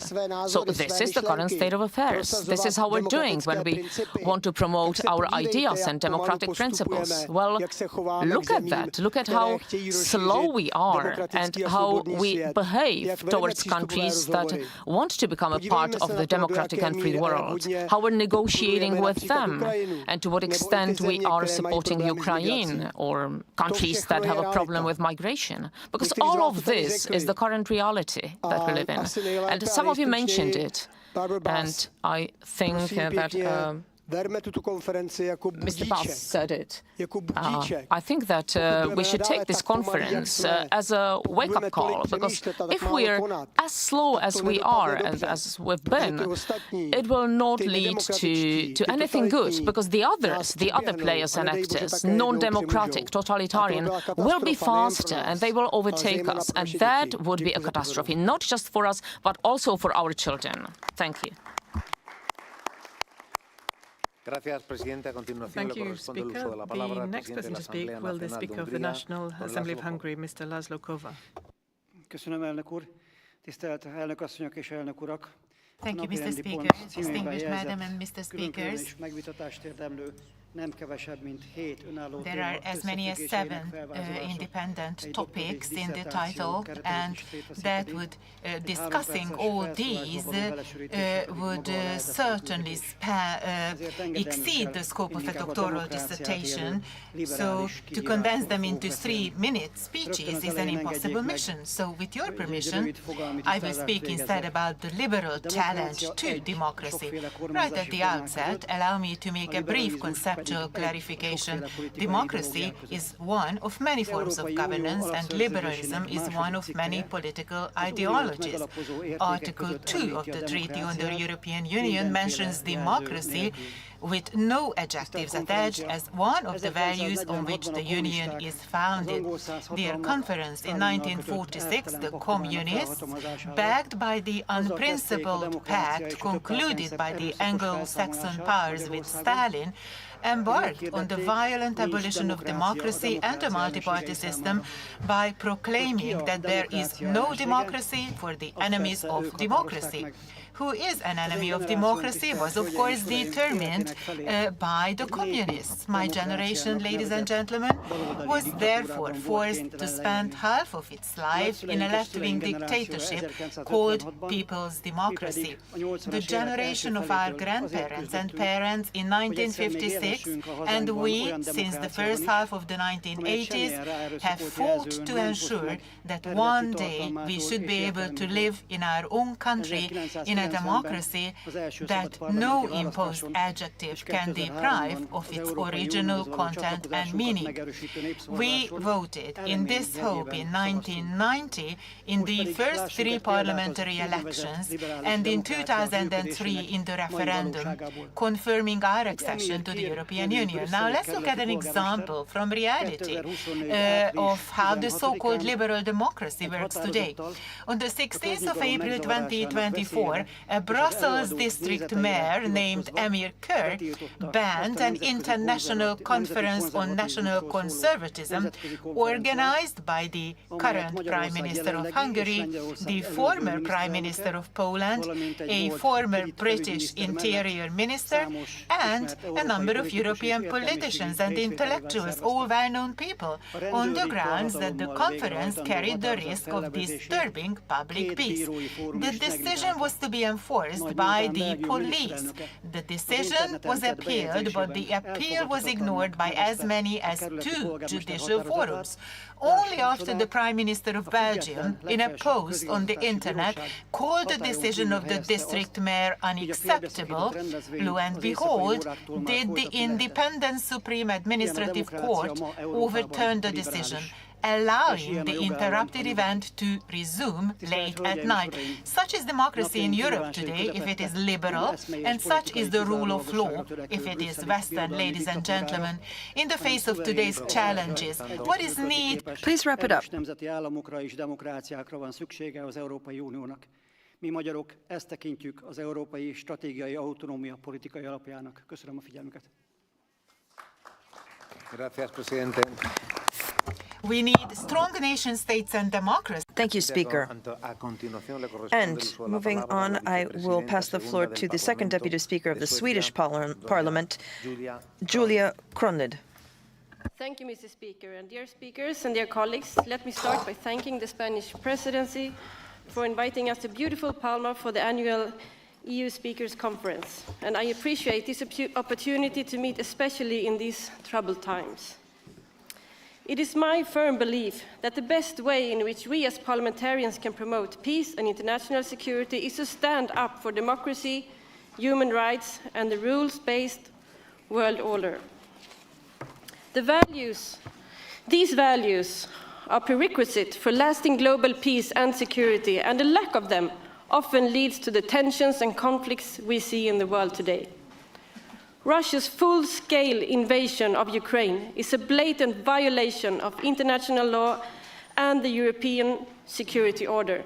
The support for Ukraine is not only a fight to help Ukraine, it is a fight for democracy and human rights in all of Europe that Russia's heinous acts are attacking. It is therefore so important that we provide Ukraine with the support they need to take back the occupied parts of their country. We must condemn Russia's unprovoked invasion and ensure that the European Union provides strong support for Ukraine. From a Swedish perspective, the war has profound ramifications on our security policy. Less than 3 months after Russia's launched its full-scale invasion of Ukraine, the Swedish government, with the vast support from the Parliament, submitted an application for a NATO membership. This decision ended our country's century-long history of military non-alignment.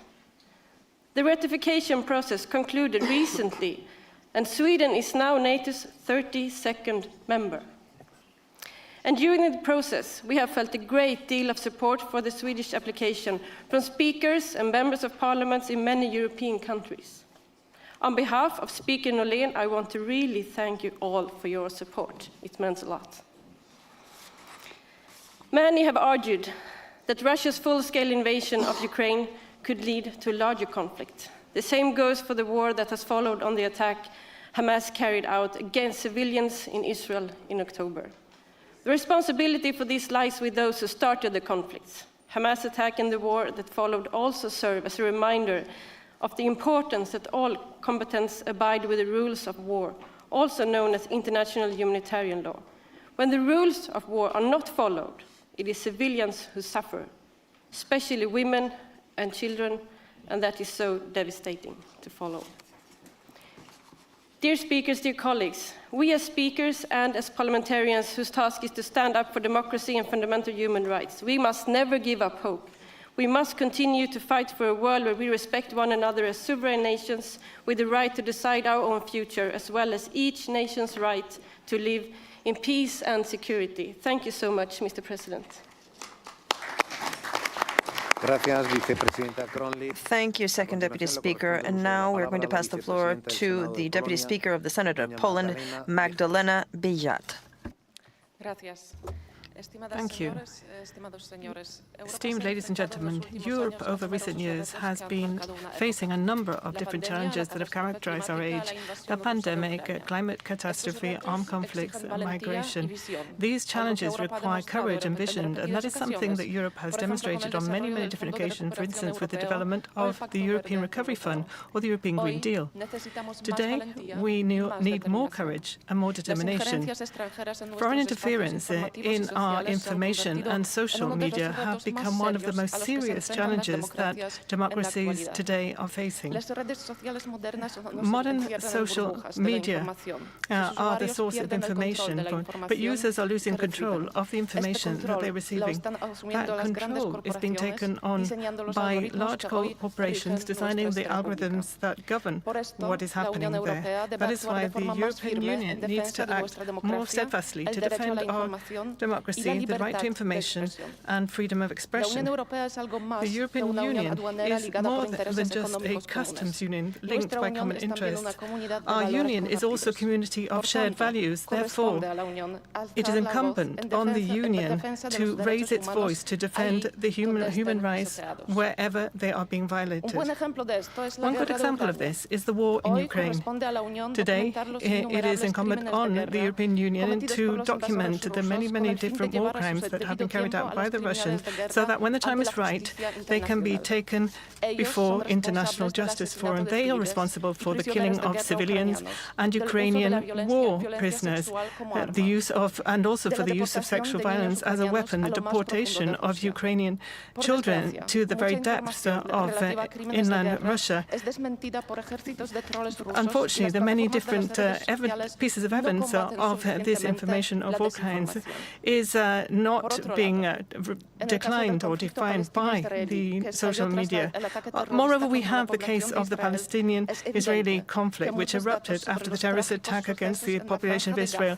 And it is evident that a lot of the information about the tragic happenings in the Gaza Strip is being blocked by algorithms that are being used by big tech companies. Once again, we have to underline quite strongly that the right to defense does not justify attacks against civilians or war crimes. We must remember that international law does not allow attacks to be carried out against hospitals or civilian infrastructure or supply convoys in which volunteers die. We cannot accept that different laws are applied differently. International law, the right to protect human rights, they should all be applied to everyone equally. Otherwise, those rights will not be protected. So these two cases, I think, show how there is manipulation by algorithms in social media on the part of big tech companies, and they should not allow citizens or voters to get objective information about the current conflicts ongoing in the world today. This is especially important, but also worrying at a time when digital media are now becoming the main source of information, and war is now being expanded out to social media platforms, and they are becoming battlefields. Esteemed ladies and gentlemen, whenever our community has faced existential problems, it has always taken cooperation to a new level. That happened during the financial crisis, and it also happened during the pandemic. The current challenges in the field of security should also drive us forward to work together to strengthen our legislation that regulates the big tech companies at a European level. Only together can we overcome the current threats and those that may arise in the future. Thank you. Thank you, Deputy Speaker. Now I will pass the floor to the Chairman of the European Affairs Committee of the Senate of France, Jean-François Rapin. You have the floor, sir. Thank you, Chair. Speakers, dear colleagues, I first of all would like to thank Spain for their leadership, and this first session is asking us to examine the strategic autonomy of the European Union. And there are a few points that to which I would like to draw your attention. One that is so often forgotten, but is related to a lot of our topics this week, and that is space exploration. exploration. We have not had access to space since June 2023, which was the date of the last European launch into space, and this should end next week when we have our first launch of an Ariane 6 rocket, which since the first Ariane rocket launch 26 years ago, we have been a leader in rocket launches, but we have new private players who have come out on the market, and this has completely revolutionized and overhauled or changed the market. Furthermore, other private space operators are going to offer their services to armed forces and sell them out to armed forces, and there are some that sell important information to the person willing to pay without acknowledging the importance of strategic defense. And we see that air defense or space defense is increasingly inherent to our strategic safety, and also satellite navigation and internet, as well as our scientific, economic, and industrial sovereignty depend on space exploration, and our research and innovation fields in Europe are closely related to this as well. These are challenges that are key to our military sovereignty, whereas nuclear dissuasion surveillance, as you know, also heavily relies on the quality of data from satellites. The fierce competition between the United States and China is also proof positive of this, and we see that there are upcoming threats from India, China, and other nations. Europe is now falling behind, and it is absolutely essential that if we do not want to be left further behind in history, that we regather around a common space strategy, which means that we have to clarify our current space policy. We also have to widen investments in space exploration. I understand that not everybody can contribute to the same amount, but developing our space defense and surveying space activity with a European constellation should be a competitor, a worldwide competitor. Dear colleagues, I yet again implore you to think about our space policy. Thank you very much. Thank you, Speaker. Now I will pass the floor to the President of the House of Representatives of Cyprus, Anita Dimitriou. Thank you so much, and thank you, Spain, for this excellent hospitality. World peace cannot be safeguarded without leadership by the EU, protection of our borders, establishing strategical autonomy and security. After Russia's invasion to Ukraine, there was a wake-up call for all of us concerning European Union security and defense.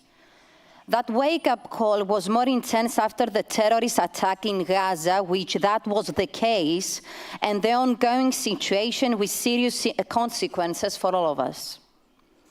The confrontation of these challenges can be done only in unity, and the EU should be punctual in all violations, responding in the same correct way every time.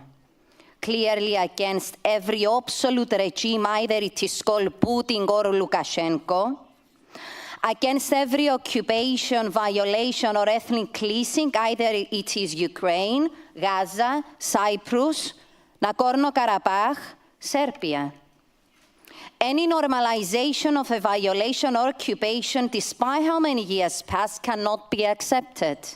And we do not have the right to forget. All these people fought and still fighting for all of us and the protection of our values and democracy. And the reality is that we do not have the same response in all situations. A real strategic autonomy for defense and security and energy demands reconsideration of Europe's collaboration, demands collaboration with allies and democratic countries that believe in democratic values and principles, demands protection of our borders, reinforcement of defense of the EU, continuation of the transatlantic collaboration with NATO. Dear colleagues, we urgently need to de-escalate every tension and invest in peace. Lead by example with the same and imminent response to all disputes, regain people's trust. The truth is that we do not have a common voice most of the times, not even common policy about important topics. Obviously, we cannot control, such as illegal migration. I saw the demonstrations in Ireland. I can see what is going on in my country. And yes, we need to see what more we can do. If we are not able to protect ourselves and our countries from populism and propaganda, any kind of extremism, how we are going to continue, how we are going to convince that we can lead? Today, the Prime Minister of Denmark, Mette Frederiksen, gave in publicity hate message and insults she received through social media platforms, opening the discussion about the use of social media, propaganda, and what we need to do.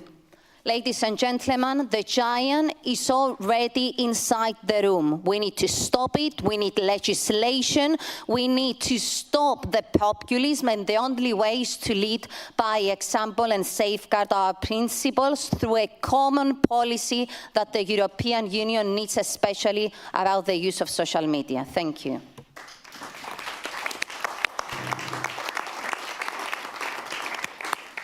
Gracias, Presidenta. Thank you, President. A continuación le corresponde el uso de la Now palabra we're a la going to pass the Presidenta del floor to Parlamento the de Speaker of Lituania. the Parliament of Lithuania, Victoria Similtin-Nielsen. Dear colleagues, I would like to thank our esteemed hosts for their hospitality. It is an honor to be surrounded by the distinguished colleagues as we focus on the important issue of strategic autonomy for the European Union in the face of evolving challenges facing liberal democracies. As leaders of our respective parliaments, we hold a significant responsibility in shaping the direction of our union. Parliaments are as important as ever, as we saw from the current events that have unfolded in the US House of Representatives over the past half a year, culminating in a voting past Saturday, which hopefully will mean more relief and many civilian lives saved in Ukraine and elsewhere. In this gathering, I'm honored to recognize dear colleagues, Speaker Igor Grosso of the Moldovan Parliament, Speaker Alen Semonian of the Armenian Parliament, and the leader of Democratic Belarus, Madam Svetlana Tsikhanouskaya. The solidarity demonstrated by our parliaments with these nations matters, and I urge my colleagues in EU countries to continue openly expressing our support. We must also urge our governments to expedite EU enlargement and commence substantive negotiations with Ukraine and Moldova without any further delay. I also believe that our voices must resound on critical matters of national security. The NATO Parliamentary Speakers meeting, which first gathered last year in Vilnius prior to the NATO summit, and I thank all the speakers and deputy speakers who accepted my invitation, is a good example of leaders of parliaments not shying away from actively discussing strategic matters. I'm glad that this tradition persists, and I hope that we will meet in the Washington event just before the NATO summit anniversary. My second point concerns the term strategic autonomy. I won't delve into theoretical debate about the distinctions between open and closed strategic autonomy. Instead, I'll emphasize my preference for the strategic aspect over the aspect of autonomy. If our aim is indeed strategic, we must demonstrate this not merely by proclaiming a pursuit of autonomy, even if it's open, but by taking strategic actions in the present moment. The reality is that the EU possesses the freedom to make any decisions it deems necessary.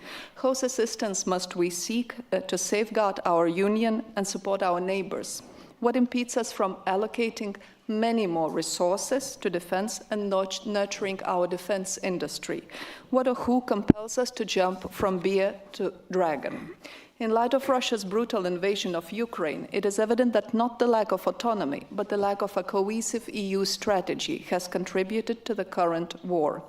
Rather than focusing solely on autonomy, we must prioritize strategic actions and cooperation to address immediate security concerns and uphold democratic values. Ukraine's plight serves as a litmus test for the EU's willingness to act strategically, or if you wish, autonomously. and not only in the short run, but in the long run. Russia is set for a long-lasting confrontation that will have to be met with long-lasting containment policy, if we are to prevail. Thank you for your attention. Gracias, Presidenta. Thank you, Speaker. Now we're going to pass the floor to the Speaker of the Bundesrat of Germany, Manuela Schwesig.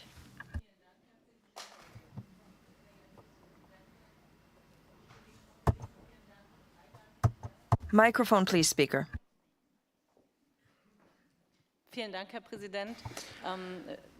Thank you, Mr. President, Madam President, colleagues. Thank you very much for your hospitality, for your invitation.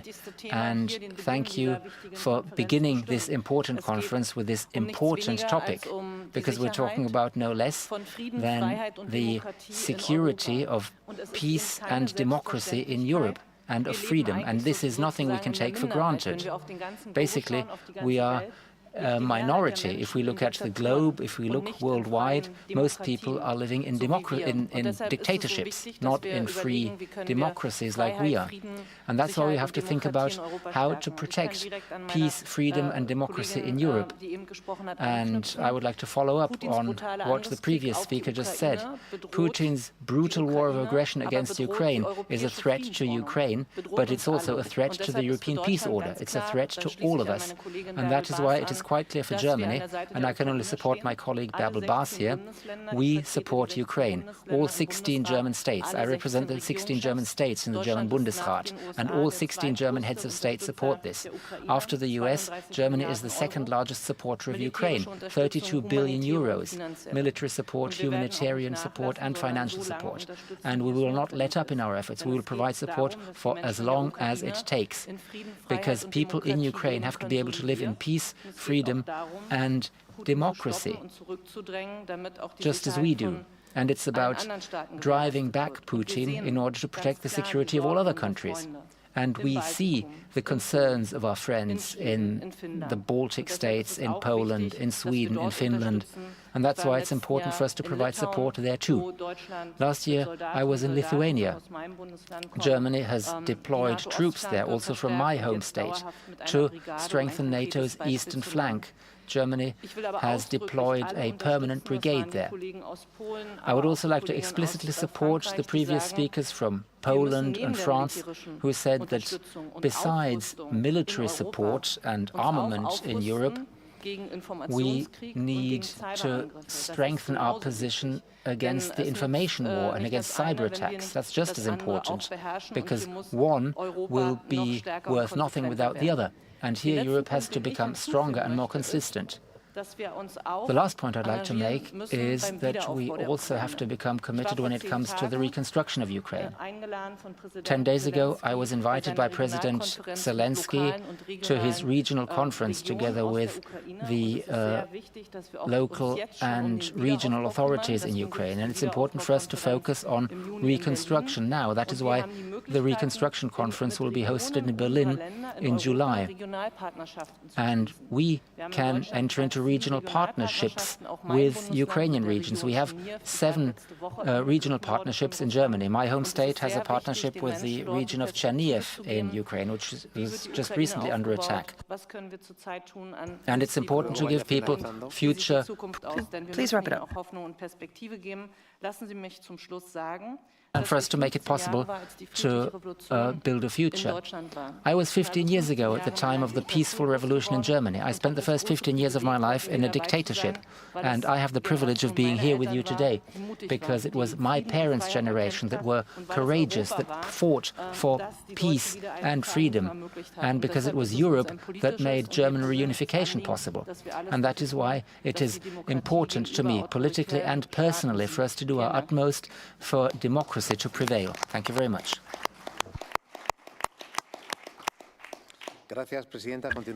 Thank you, Speaker. Now I'm going to pass the floor to the Speaker of the National Council of Switzerland, Eric Nussbaumer. Mr. President, ladies and gentlemen, it's an honor to address you today as a representative of the Swiss National Council, and I would like to thank you for the kind invitation. Now, the topics of today's session focus on some of the most pressing challenges currently facing the European continent. Die russische Aggression gegen die Ukraine ist ein eklatanter Verstoß gegen das Völkerrecht und ein Affront gegen die Werte der Demokratie und des Friedens, die Europa verteidigt. Auch die aktuelle Eskalation des escalation of the conflict in the Middle East also makes it clear that the principles of the rules-based international order and IHL, international humanitarian law, are coming under increasing pressure. This year, we are celebrating the 75th anniversary of the Geneva Conventions, a sad anniversary at a time when humanitarian law is being trampled on like never before. As a depository state of those Geneva Conventions, Switzerland will continue to work to ensure compliance with IHL and the protection of civilians wherever they reside. Furthermore, the spread of disinformation and manipulation of public discourse fueled by social media and supported by AI algorithms. Well, this poses a significant threat to our society's fabric. These three challenges have one thing in common. They transcend national borders, making national solutions wholly inadequate. It's therefore vital that we work together as European nations and parliaments to develop comprehensive strategies to address these challenges while upholding the principles of freedom of expression and information. Dear colleagues, as a representative of a country that is not an EU member state, but shares common values of democracy, human rights, and rule of law, and faces the same challenges, I espouse a broad and inclusive interpretation of the concept of strategic autonomy. Allow me to briefly mention the important and mutual beneficial relationship between Switzerland and the European Union. I'm quite sure that we'll put it on a new basis, and I'm quite sure that by the end of the year we'll have a comprehensive negotiated solution. Now, the impression that I have is the following. Despite the challenges that Europe is faced with, we are fully determined to create a better and more secure and unified European Union. This makes me quite hopeful, and this is what I'm going to take back to my home country. Thank you. Thank you very much to you, Speaker. The next person to speak will be the Speaker of the States Council of Switzerland, Eva Herzog. Esteemed Speaker, ladies and gentlemen, thank you very much for your kind invitation and for the excellent organization of this conference.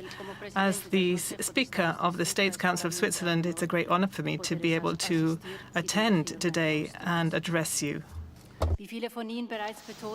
Now, as many of you have already mentioned, Europe is faced with a multidimensional crisis, and this requires common and coordinated responses. In this context, our parliaments have an important and key role to play. I welcome the Charter on the role of parliaments in a functioning liberal democracy, which represents a step forward in terms of coordinating our responses and consolidating our common values. Europe's freedom and security are closely linked to the fate of Ukraine today more than ever. Therefore, our support for Ukraine must not diminish. It needs to be enhanced. Switzerland welcomes the principles set out in President Zelensky's 10-point peace formula. On the occasion of President Zelensky's visit to Bern on January 15th of this year, and at Ukraine's request, Switzerland has agreed to host the first high-level conference on the peace formula next June. The aim of this conference is to shape a common understanding of a path to a just and lasting peace in Ukraine. a path that is shared by as many countries as possible. The protection of civilians in armed conflicts is one of Switzerland's central foreign policy goals and one of its priorities in the UN Security Council. Switzerland has a very impressive track record in terms of humanitarian aid and has always been committed to improving compliance with and strengthening international law. As a member of the UN Security Council, Switzerland has expressed its concern about new AI-based technologies that are gradually being used in armed conflicts.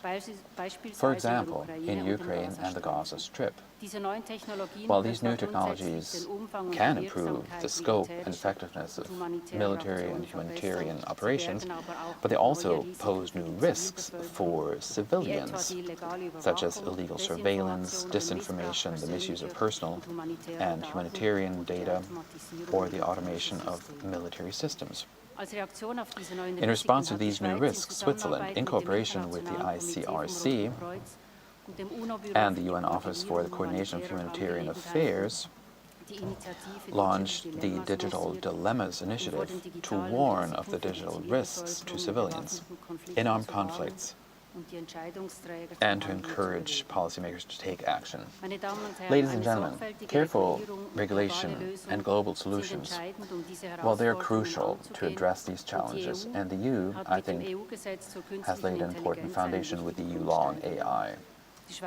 Switzerland is closely following developments in this area in the EU and also within the Council of Europe.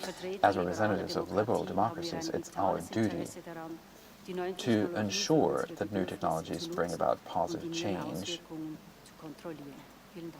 so that they can be controlled properly. Thank you very much. Thank you to you as Speaker. The next person to speak will be the Speaker of the Parliament of Moldova, Igor Grosu. Ladies and gentlemen, thank you for the new occasion to speak about such important subjects that affect all of us, especially regarding security, peace, solidarity and unity. The Republic of Moldova is seriously affected by the Russian military aggression in Ukraine. The influence of Russia in Moldova has not been limited to the military presence in the east of the Republic of Moldova since 1992 through peacekeeping contingents, but also manifests through the so-called joint quarter of Russian troops and the economic blackmail to keep Moldova dependent on Russian gas and on the Russian market for agricultural products. In the past 3 years, however, we have managed to make achievements that seemed impossible before. The Republic of Moldova has totally released itself from the Russian gas dependency, and more than 2/3 of our trade is carried out with EU member states. Since the beginning of the Russian aggression in Ukraine, the first objective of Chisinau was to keep the peace. In order to ensure the security of citizens, we decided to increase the budget for the national army, and the Moldovan militaries are more and more involved in international exercises in order to increase the army's resilience. Russia, however, not being able to attack us militarily, used very intensively hybrid non-conventional attacks. Not having succeeded in destabilizing the situation in the Republic of Moldova through paid protest manifestations since 2022, it proceeded to corrupting and actually buying the voters, endangering the electoral process. The year of 2024 is an important year for the future of the Republic of Moldova. This autumn, we are going to organize a referendum at the initiative of President Maia Sandu, by which the irreversibility of the EU integration process will be established. We are confident that the Russian Federation will try to hijack this process by all means. More and more fake news and disinformation campaigns are being launched in our media space. Modern sophisticated techniques used nowadays, the artificial intelligence, in particular information channels such as Telegram and TikTok, to mislead public opinion, disseminate panic and unrest among the population. The purpose of these ample defamation and disinformation campaigns is to influence the results of the presidential election and hijack the European path of the Republic of Moldova. The state authorities are fully involved in combating this campaign and keeping the peace, but we believe that these episodes will intensify as in the Republic of Moldova as well as the entire civilized world. That is why I appeal to you to help us so that we can further fight for democracy, modernization and progress. Dear friends, supporting Ukraine means supporting the Republic of Moldova because our countries decided to cut ties with the former empire and live in a free, peaceful and prosperous world. It will not be easy, but by intelligence, patience and perseverance, we will ensure that our future and that of our children is to live in peace and prosperity. Thank you.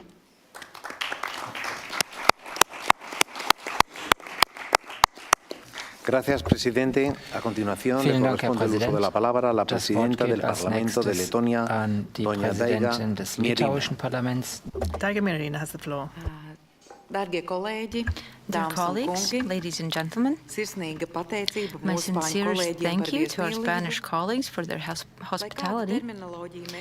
And however we may word it, we are in fact speaking about strengthening the capacity of the European Union and its global influence. We're living in a time when democratic values are under threat. We need political commitments to defend them. We need an ambitious approach to improve our joint abilities and power for the sake of our security as well as global stability. And without this, we are failing to take advantage of our political and economic potential, and we are creating vulnerability that our systematic competitors and aggressors will gladly exploit. And today, the vicious nature of Russia's terror and its imperialistic ambitions are clear to any observer. Many of the decisions we have taken now seem absolutely obvious. Unfortunately, we are still plagued by the consequences of our inaction, due to which we cannot provide support to Ukraine at an even faster pace and expedite its victory. This must serve as our main takeaway. We must purposefully reinforce Europe's economic resilience, adapt our military industry to wartime, and the long-term confrontation which is sure to follow with those who wish to undermine the international order. With equal determination, we must continue to expand the area of a unified and free and secure Europe, which includes Ukraine, Moldova, Georgia, and the Balkans. And with that same commitment and determination, we must shape the security environment around us.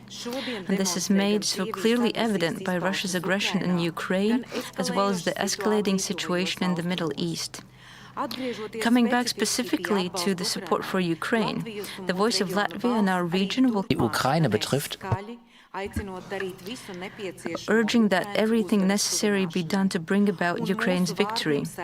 And our words are backed by our actions. We have taken a decision on providing long-term support in the amount of at least 0.25% of GDP every year until Russia's total defeat. Through our actions, we hope to encourage others to follow suit. It is in our power to keep Russia from gaining even the slightest tactical win prior to its utter defeat.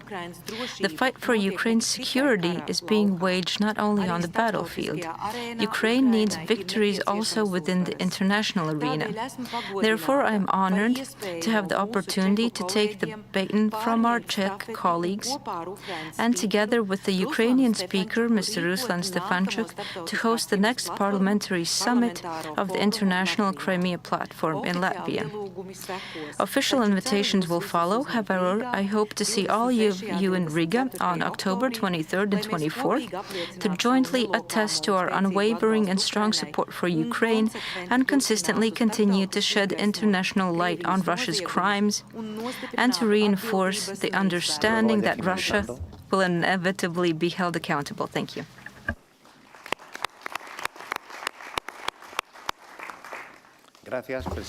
Thank you to you, Speaker. The next person to take the floor will be the Speaker of the Danish Parliament, Søren Gade Jensen. Thank you. Dear colleagues, ladies and gentlemen, first of all, thanks to our Spanish host for your hospitality and for putting this highly important topic on the agenda. The beautiful surroundings we find ourselves in is in contrast to the grim realities in Europe and close to home. War has again come to the Middle East and to Europe. Russia has unprovoked and illegally invaded Ukraine, and since the invasion, Ukraine has fought bravely for its freedom. Ukraine's fight for freedom is also our fight for freedom and democracy. And we must understand that our open strategic autonomy starts with basic security. So we must continue to unite behind Ukraine and contribute what we can. Like all of you, Denmark has since the invasion donated substantial military material to Ukraine, and more is needed in the coming months. This includes, of course, fighter jets, humanitarian aid and financial support. And in Denmark, we have contributed with 2.4% of gross our GDP. Now, the Danish broad support to Ukraine's fight for freedom is also shown in the Parliament of Denmark. All political parties, and we do have a lot of parties, I tell you, we stand united in our support for Ukraine. I've been honored to receive both the Speaker and the President of Ukraine in the Danish Parliament. The Parliament is also directly supporting the Rada, both bilaterally and in the framework of inter pares. Now, the aim is to help strengthening the capabilities in the Ukrainian Parliament and to help Ukraine's way to membership of the European Union. Putin is testing our collective willpower as the war drags on. We must show that we are holding on. Give it time, and there will come a day when there are no drones above the blue sky of Ukraine and where the yellow wheat fields are not destroyed by Russian tanks. We will continue this support as long as it takes. Other important issues are on the agenda, as some of you, my colleague, have already said, but we must not weaken our support to Ukraine, and we will need to stick together. Thank you for your attention.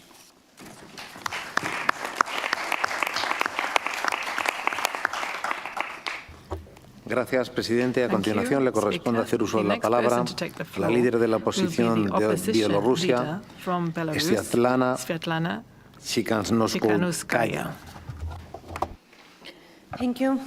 Dear Excellencies, I speak today on behalf of brave Belarusians who continue to fight for their own freedom, for democracy, and for the European future. Our protests went underground, but we didn't give up. I also speak for those who cannot, the imprisoned, the silenced, the oppressed. Among the thousands of political prisoners is my husband, whom I haven't seen for 4 years already, and I don't know if he is even alive. Those who are behind the bars don't have the right to fatigue, same as brave Ukrainians in the trenches. Neither do we. Today, my country is taken as hostage by two usurpers, Lukashenko and Putin, and their aim is to restore their empire of evil and destroy their very democratic world. And Europe's very fate is now being decided in Ukraine and Belarus, but also Moldova, Georgia, and Armenia. Our people want to be part of Europe, but not Russian world. And it's not just about a better life. It's a matter of our survival as nations. And let me be clear, dictators will not stop until we stop them. They cannot be appeased and they cannot be re-educated. They can only be fought. And it's high time for democracies to show its teeth. The fight for democracy needs champions, and many of them are in this room today. Champions like Francina Armengol, who is hosting us today. Thank you for keeping Belarus high on the agenda. Champions like Victoria Chemilita-Nilsen, advocating for Belarusians in Lithuanian parliament. Thanks for distinguishing Belarusians from Russians. Champions like Shimon Golovnya. Poland accepted thousands of Belarusians and Ukrainians fleeing the war and repression and supported our independent media. Like Marketa Pikarova or Miloš Vystrčil, Barbil Bas or Anita Dimitriou. Also Igor Grosu, Speaker of Moldova, which becomes an inspiring example for Belarus to follow. And I'm thankful to all the speakers in this room for being defenders of democracy. Parliaments can make difference. You have the privilege to call things by their names. Lukashenko and Putin are criminals. Belarus is Europe, not Russia. So endorse the European aspirations of Belarusians. Let's make sure that the EU's door will be open when the moment comes. Make statements, organize hearings on Belarus, create groups for democratic Belarus in your parliaments and give them formal status. Show that you recognize the democratic Belarus, not the illegitimate regime in Minsk. Next week, we will sign a memorandum of cooperation with the European Parliament. Yes, it's unprecedented, but we live in non-conventional times that need non-conventional solutions. I also invite you to become symbolic godparents for our political prisoners. Be their voice, highlight their stories. They must not feel abandoned. And finally, help Ukraine to win this war, because it's not just their war, it's our common war for freedom. Живи Беларусь! Слава Украине! Long live Europe!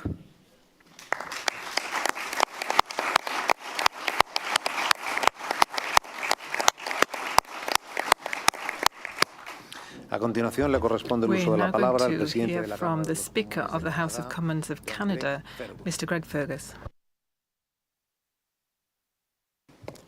Fellow Speakers of Parliament, esteemed colleagues, distinguidos invitados, chers amis. It is my privilege to represent Canada at this conference in Palma, and thank you for your generous and kind invitation.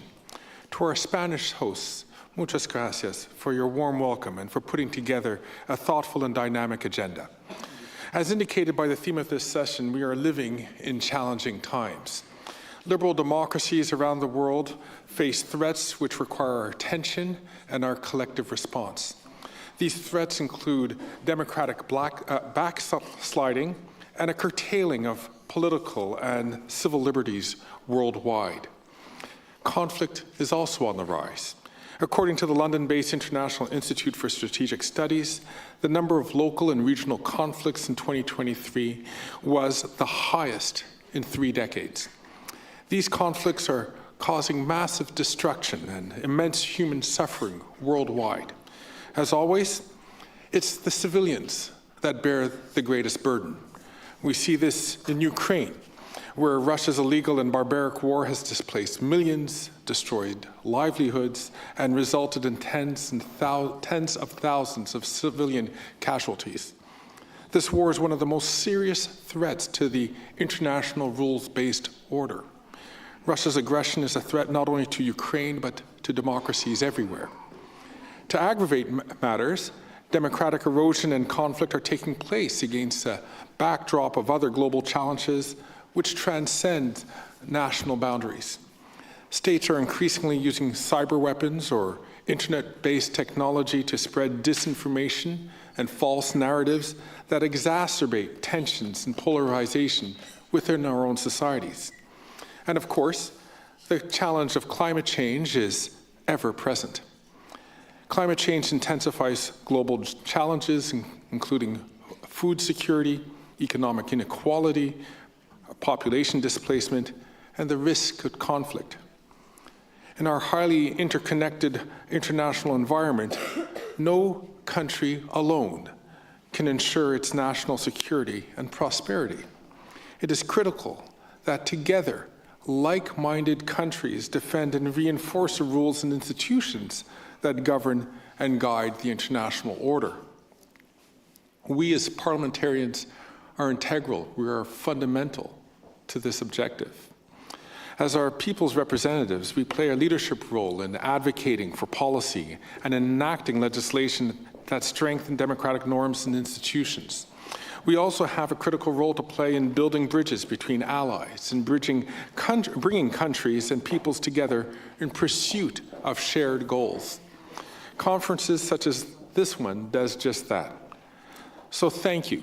Thank you once again to our hosts, and I look forward to our conversations to come. Merci beaucoup. Muchas gracias.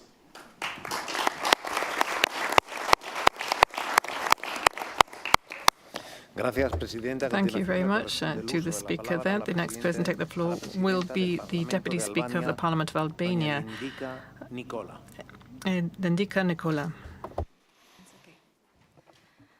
Good evening, everyone. I'm Erminia Lafelai and the Vice Speaker of the Albanian House, and I will be speaking in French. So, at the beginning of these discussions, I thought that ironically, it was important to think about rules of procedures. We have to think about rules of procedure. It's in our rules.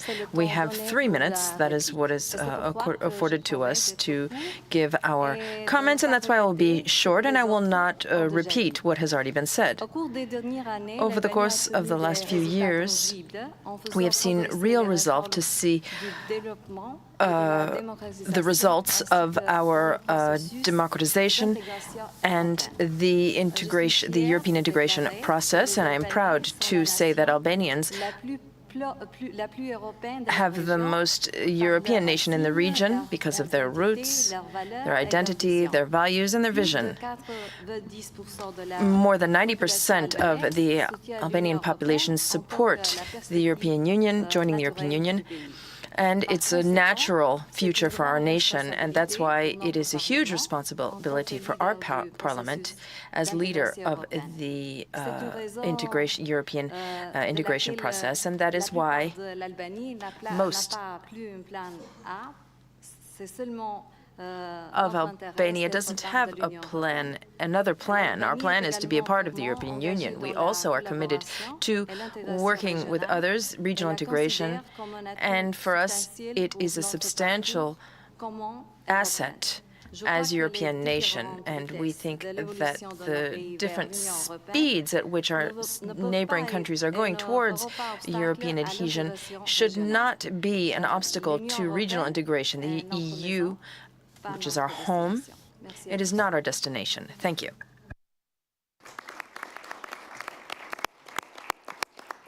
Thank you to you, Deputy Speaker. The next person to take the floor will be the Speaker of the National Assembly of Armenia, Alen Simonian. Dear Mr. President, dear colleagues, ladies and gentlemen, I want to express my gratitude for the invitation to participate in this conference and for the kind welcome extended to me in this charming city.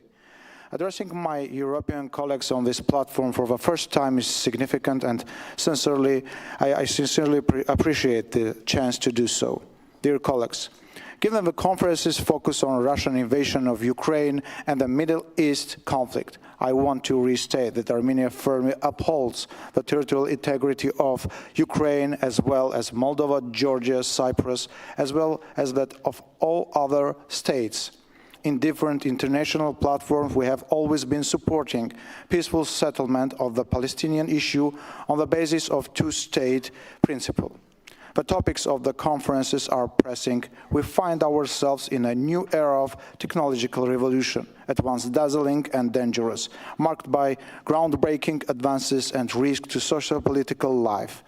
The significance of social media cannot be overstated, as the spread of disinformation, turbocharged by AI, has a potential to escalate tension within and between societies, inciting conflicts and posing a threat to democracy, civil liberties and security. In this context, regions affected by conflict are becoming increasingly vulnerable. Therefore, it is imperative to formulate effective policies to overcome these challenges. Armenia faces daily security threats, including hybrid warfare attacks. Azerbaijan has used various media and social networking platforms in its effort to gradually seize Armenian territory. By posting fake videos purporting to show Armenian troop movement, Azerbaijan seeks to position Armenia as the aggressor to create climate for attack and justify its own aggression. Our eastern neighbor was not alone in its use of technologies. Russia is orchestrating a campaign of threats and disinformation. Alarmingly, numerous Russian government officials presume to dictate Armenia's interests and speak on behalf of Armenian people. the hybrid attack mounted by Russia and Azerbaijan against Armenia related to the trilateral meeting in Brussels on April 5, involving the Prime Minister of Armenia, the President of the European Commission, and the US Secretary of State, is a case in point. Misinformation and intimidation were used to prevent this meeting from happening. When that failed, they tried to distort the results. In response to recent events, the Armenian government prohibited the airing of a propagandistic program from Russia state TV within Armenian territory to stop the spread of hate and interference in Armenia's internal affairs. My country stands firm in its commitment to peace and reject any form of war in our region or anywhere else in the world. We seek peaceful resolutions to conflicts and uphold democratic values, convinced that they are the cornerstones of development, and we hope that together with our European partners and friends, we can stop hybrid warfare against democracies in the European region and around the globe. Thank you very much.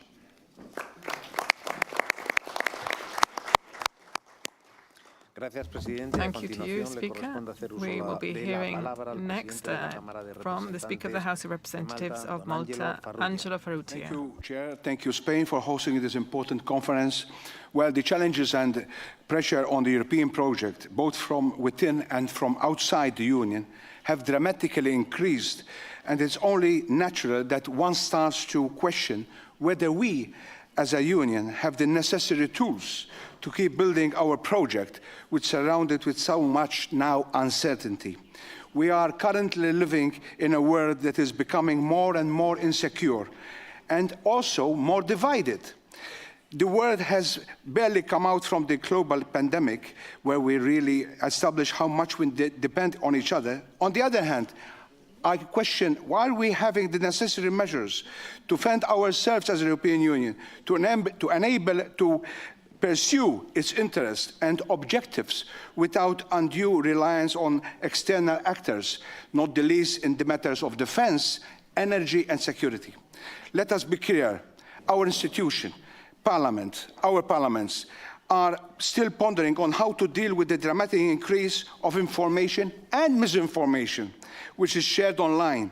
We are still unsure how artificial intelligence will affect our daily lives. It has been estimated that across the globe, more voters than ever in history will head to the polls. We have at least 64 countries this year, including the European Union, representing a combined population of almost half the people all over the world. And we are expecting to hold national elections, and the outcome, which may prove to be consequent for years to come, we know that the risk of the spread of misinformation, manipulation affecting public discourse, made even easier through AI, cannot be ignored. So we have to see whether the risk to our democracies from a compromised ability to discern truth from falsehood has ever and now been even much more greater. War has returned to European soil, and we are faced with the conflict in Ukraine, with the Middle East, which is becoming now increasingly volatile and can spill over in a full-blown regional war. I urge that all stakeholders, directly or indirectly involved in the Middle East predicament, to self-restraint and seek the path to dialogue. The need to this two-state solution in the Middle East, Palestine and Israel, has now been very urgent on the agenda. In the meantime, we have to guarantee the full implementation of the United States Security Council, which Malta is heading as the chair of the United Security Council. We have a lot of resolutions for the immediate ceasefire, for the immediate release of hostages, and ensuring humanitarian access to Gaza. We must ensure that diplomacy, not only at national level, but also at union level, must prevail.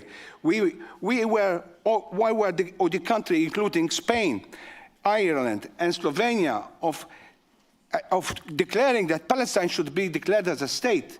And yet, after the vote in the United Nations a few days ago, that was blocked, even of allowing Palestine to have the right to be a member of the United Nations, because it was vetoed by the United States. Well, unfortunately, one may not see how serious particular challenges is. Yes, I'm concluding. The situations in Ukraine and Middle East are clear examples, Chair, that I firmly believe that we need to do more and more. Thank you very much.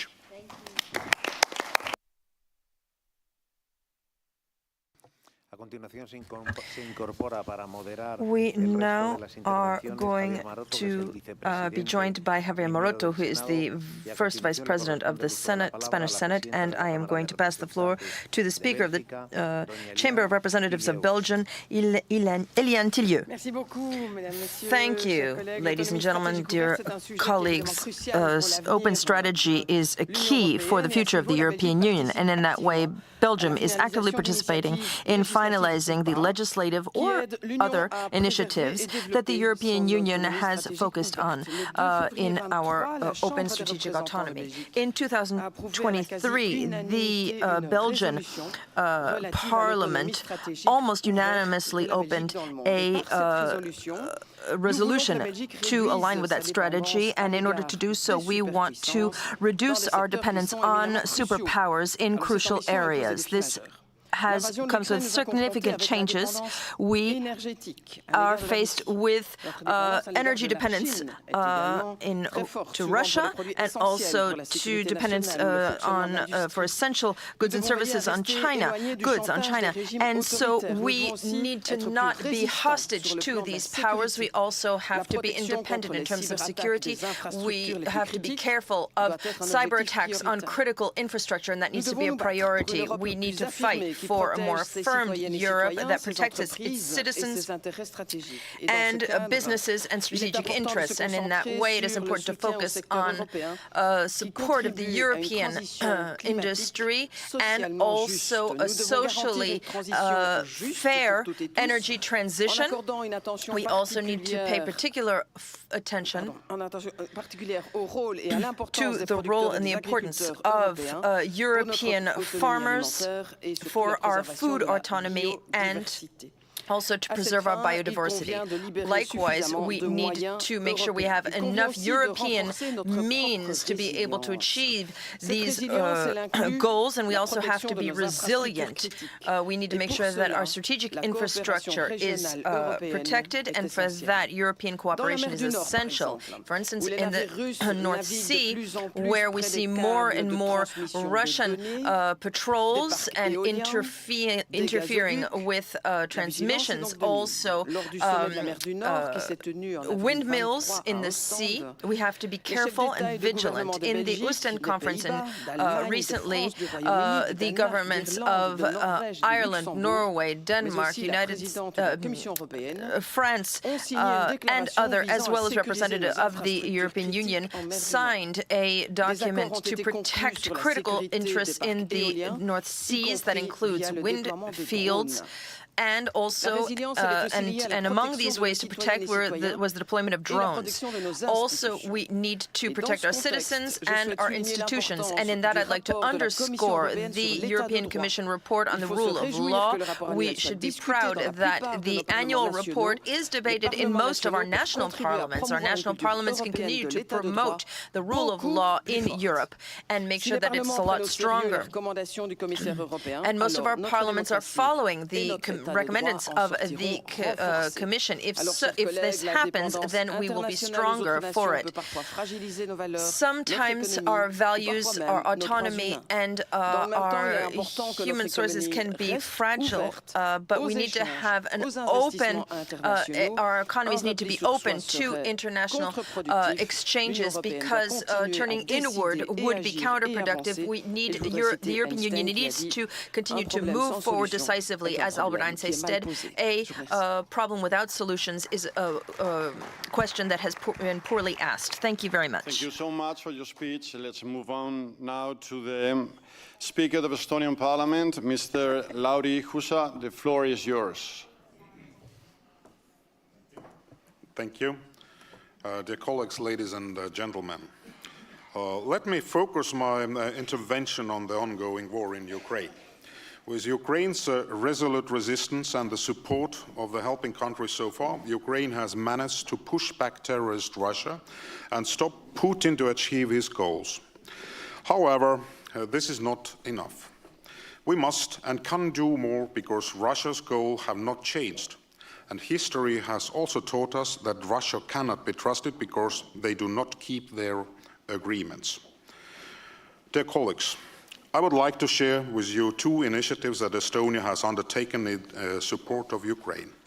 Firstly, Russia must compensate for the damage caused by its actions in Ukraine. Also, one of the future preconditions for lifting the EU sanctions should be that Russia has compensated for the damage done in Ukraine. Until Russia has not paid reparations, we need to find the ways to use Russia's assets to pay for the reconstruction of Ukraine and for the damages caused by Russia. As an example, Estonia has drafted a national law allowing to use the frozen assets for the advance payments of damages.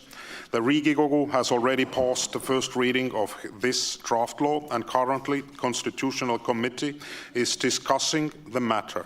We plan to conclude the proceedings of this draft law in May. We hope that other countries will follow this example. Additional possibilities for the use of frozen assets should be explored at both the national and the EU level. This represents a significant resource that could be used to help Ukraine. According to estimates, over $300 billion of Russian assets are currently frozen by Western countries. And secondly, Ukrainian soldiers are fighting on the front line, not only for their independence, but also for the security of all of Europe. Currently, the situation of the front line is very difficult. Additional weapons and ammunition are urgently needed, and their fast delivery to Ukraine is more important than ever. To date, Estonia has provided Ukraine with military aid worth over 300 million euros, or more than 1.4% of the GDP. In relation to the population size, Estonia is among the greatest military supporters of Ukraine. And therefore, we invite all the countries supporting Ukraine to make the commitments we made that we contribute also in coming years 0.25% of our GDP annually towards military assistance to Ukraine. And ladies and gentlemen, while in the short term we in the European Union should come up with more out-of-box solutions for helping Ukraine, like Estonian Million Shells Initiative or Czechia's Ammunitions Coalition to the long-term solutions, is the accelerated development of Europe's defense industry. Investing more in our defense capabilities and getting the defense industry running at a faster pace is essential in ensuring the security of Europe, but also in supporting Ukraine. So, dear colleagues, thank you for your attention. Well done. Thank you so much for your speech. It's now the time for Elvira Kovacs, the Deputy Speaker of the National Assembly of Serbia. The floor is yours. Thank you, distinguished colleagues, dear speakers and deputy speakers. Thank you for hosting us today and for providing a platform to speak about this complex and pressing topic. With the rapid development of social media platforms and artificial intelligence, we find ourselves in an unprecedented era of connectivity and information availability. These advancements offer immense opportunities for progress and innovation. However, they also present significant challenges to democracies, endangering their security and strategic autonomy. As members and aspiring members of the European Union, we must be proactive about anticipating and responding to these challenges to protect our own societies. One of the most profound impacts of combining social media and artificial intelligence is the ability to shape public opinion and influence political discourse on a global scale. Disinformation can easily be spread within our societies to create discord and undermine the very foundations of democracy. To counter such threats, we must take a multi-phased approach. We must invest in robust cyber defenses and enhance our ability to detect disinformation campaigns.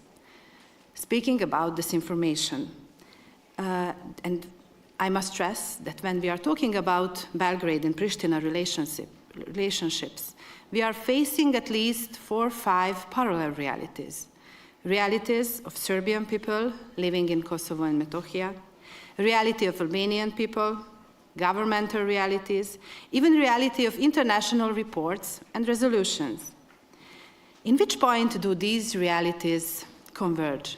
Dear colleagues, I am pretty convinced and sure that we can all agree that the focal point of the everyday, that it should be the everyday life and security of the ordinary citizens.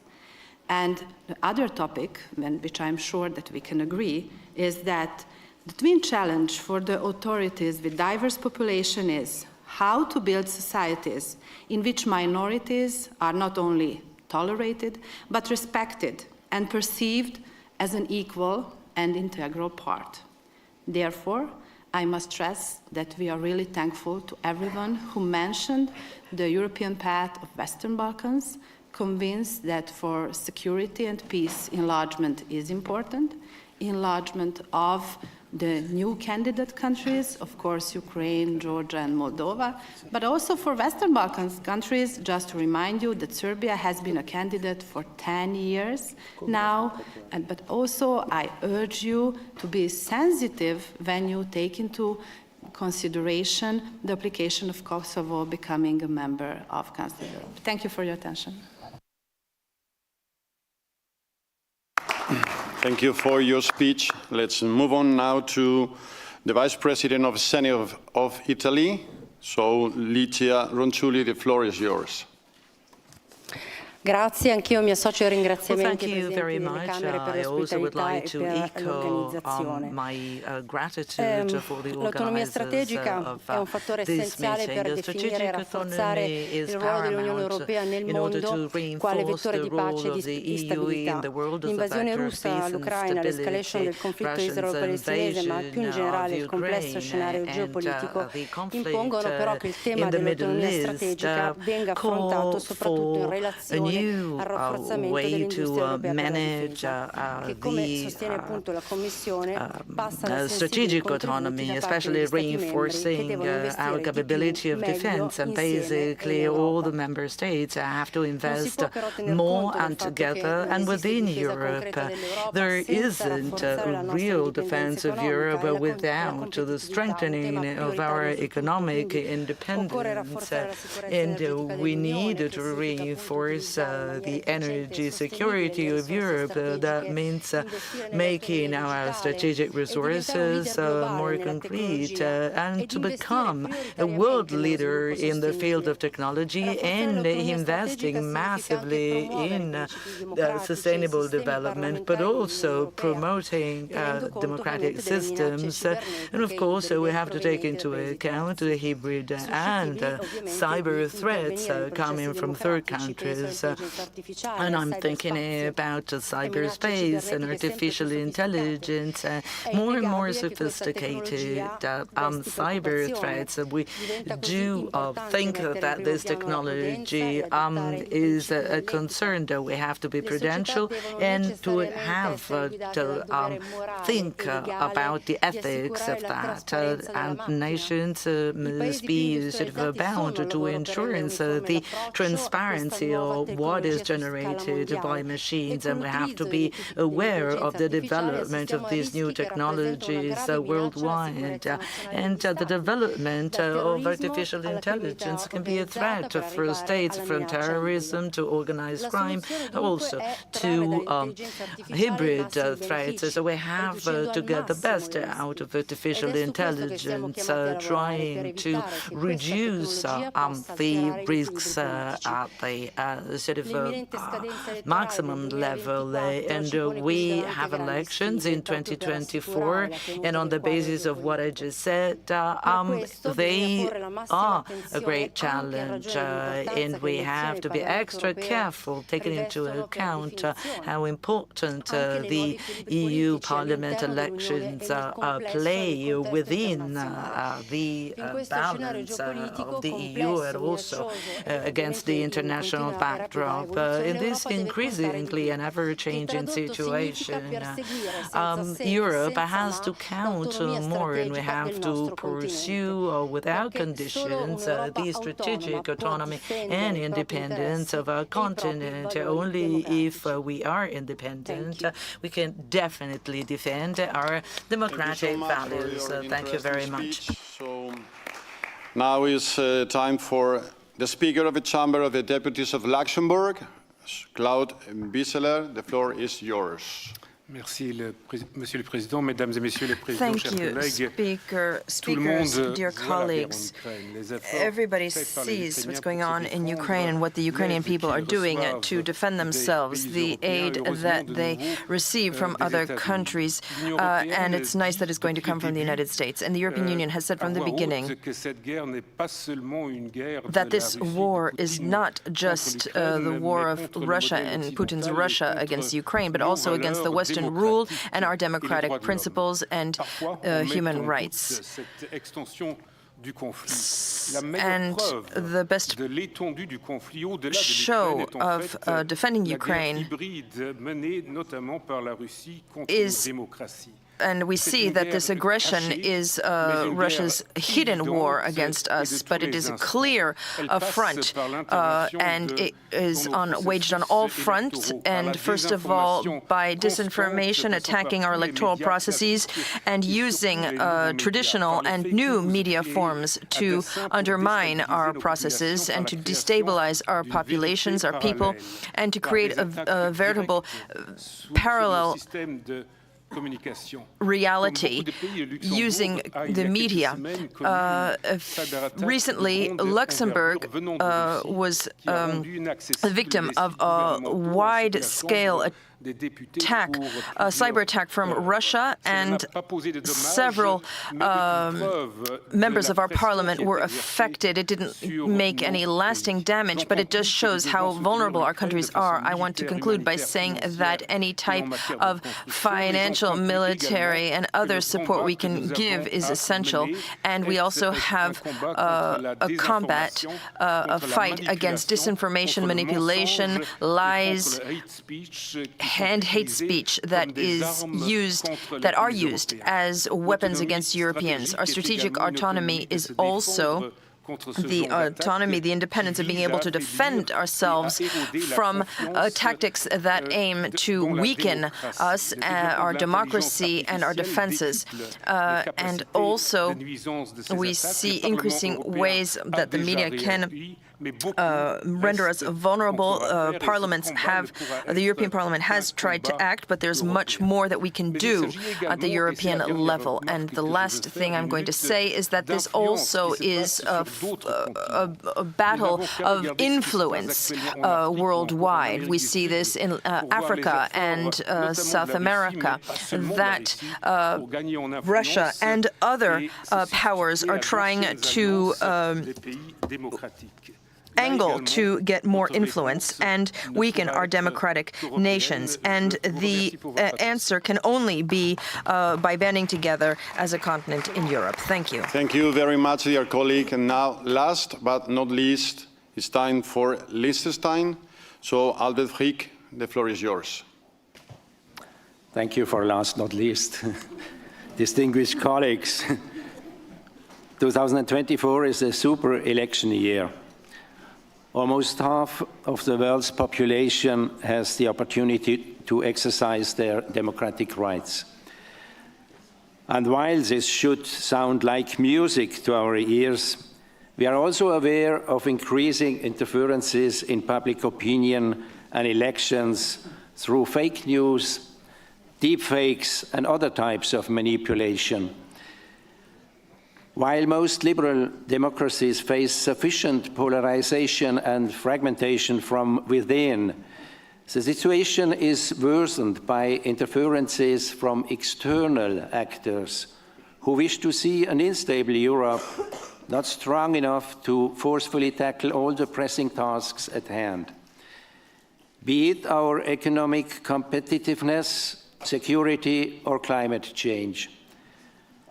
If Europe has had a comparative advantage in the past, it is the sum of its well-functioning democracies. Their protection must be at the heart of ensuring Europe's strategic autonomy. Against this background, we welcome legislative initiatives such as the EU's Artificial Intelligence Act, with its risk-based approach and tools to contain deepfakes.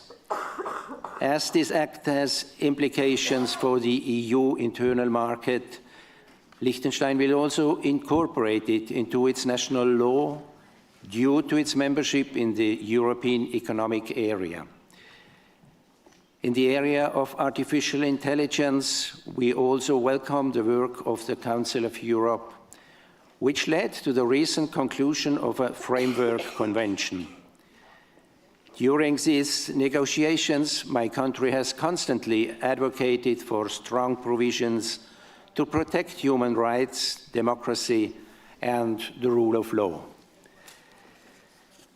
This important convention is scheduled to be adopted next month under the Liechtenstein chairmanship of the Committee of Ministers of the Council of Europe. As technology and its use by rogue actors will always be several steps ahead, we must continue the hard work to identify technological developments while they emerge and simultaneously come up with ways to contain their risks for liberal democracy without crippling the competitiveness of our continent. While boosting Europe's competitiveness and economic security, Liechtenstein sees the EEA-EFTA states as a part of the European answer. And I can assure you that we will do our part in the joint efforts to address the numerous challenges that lie ahead of us. Let me end by thanking our Spanish colleagues for the excellent organization of this conference and of your wonderful hospitality. Thank you.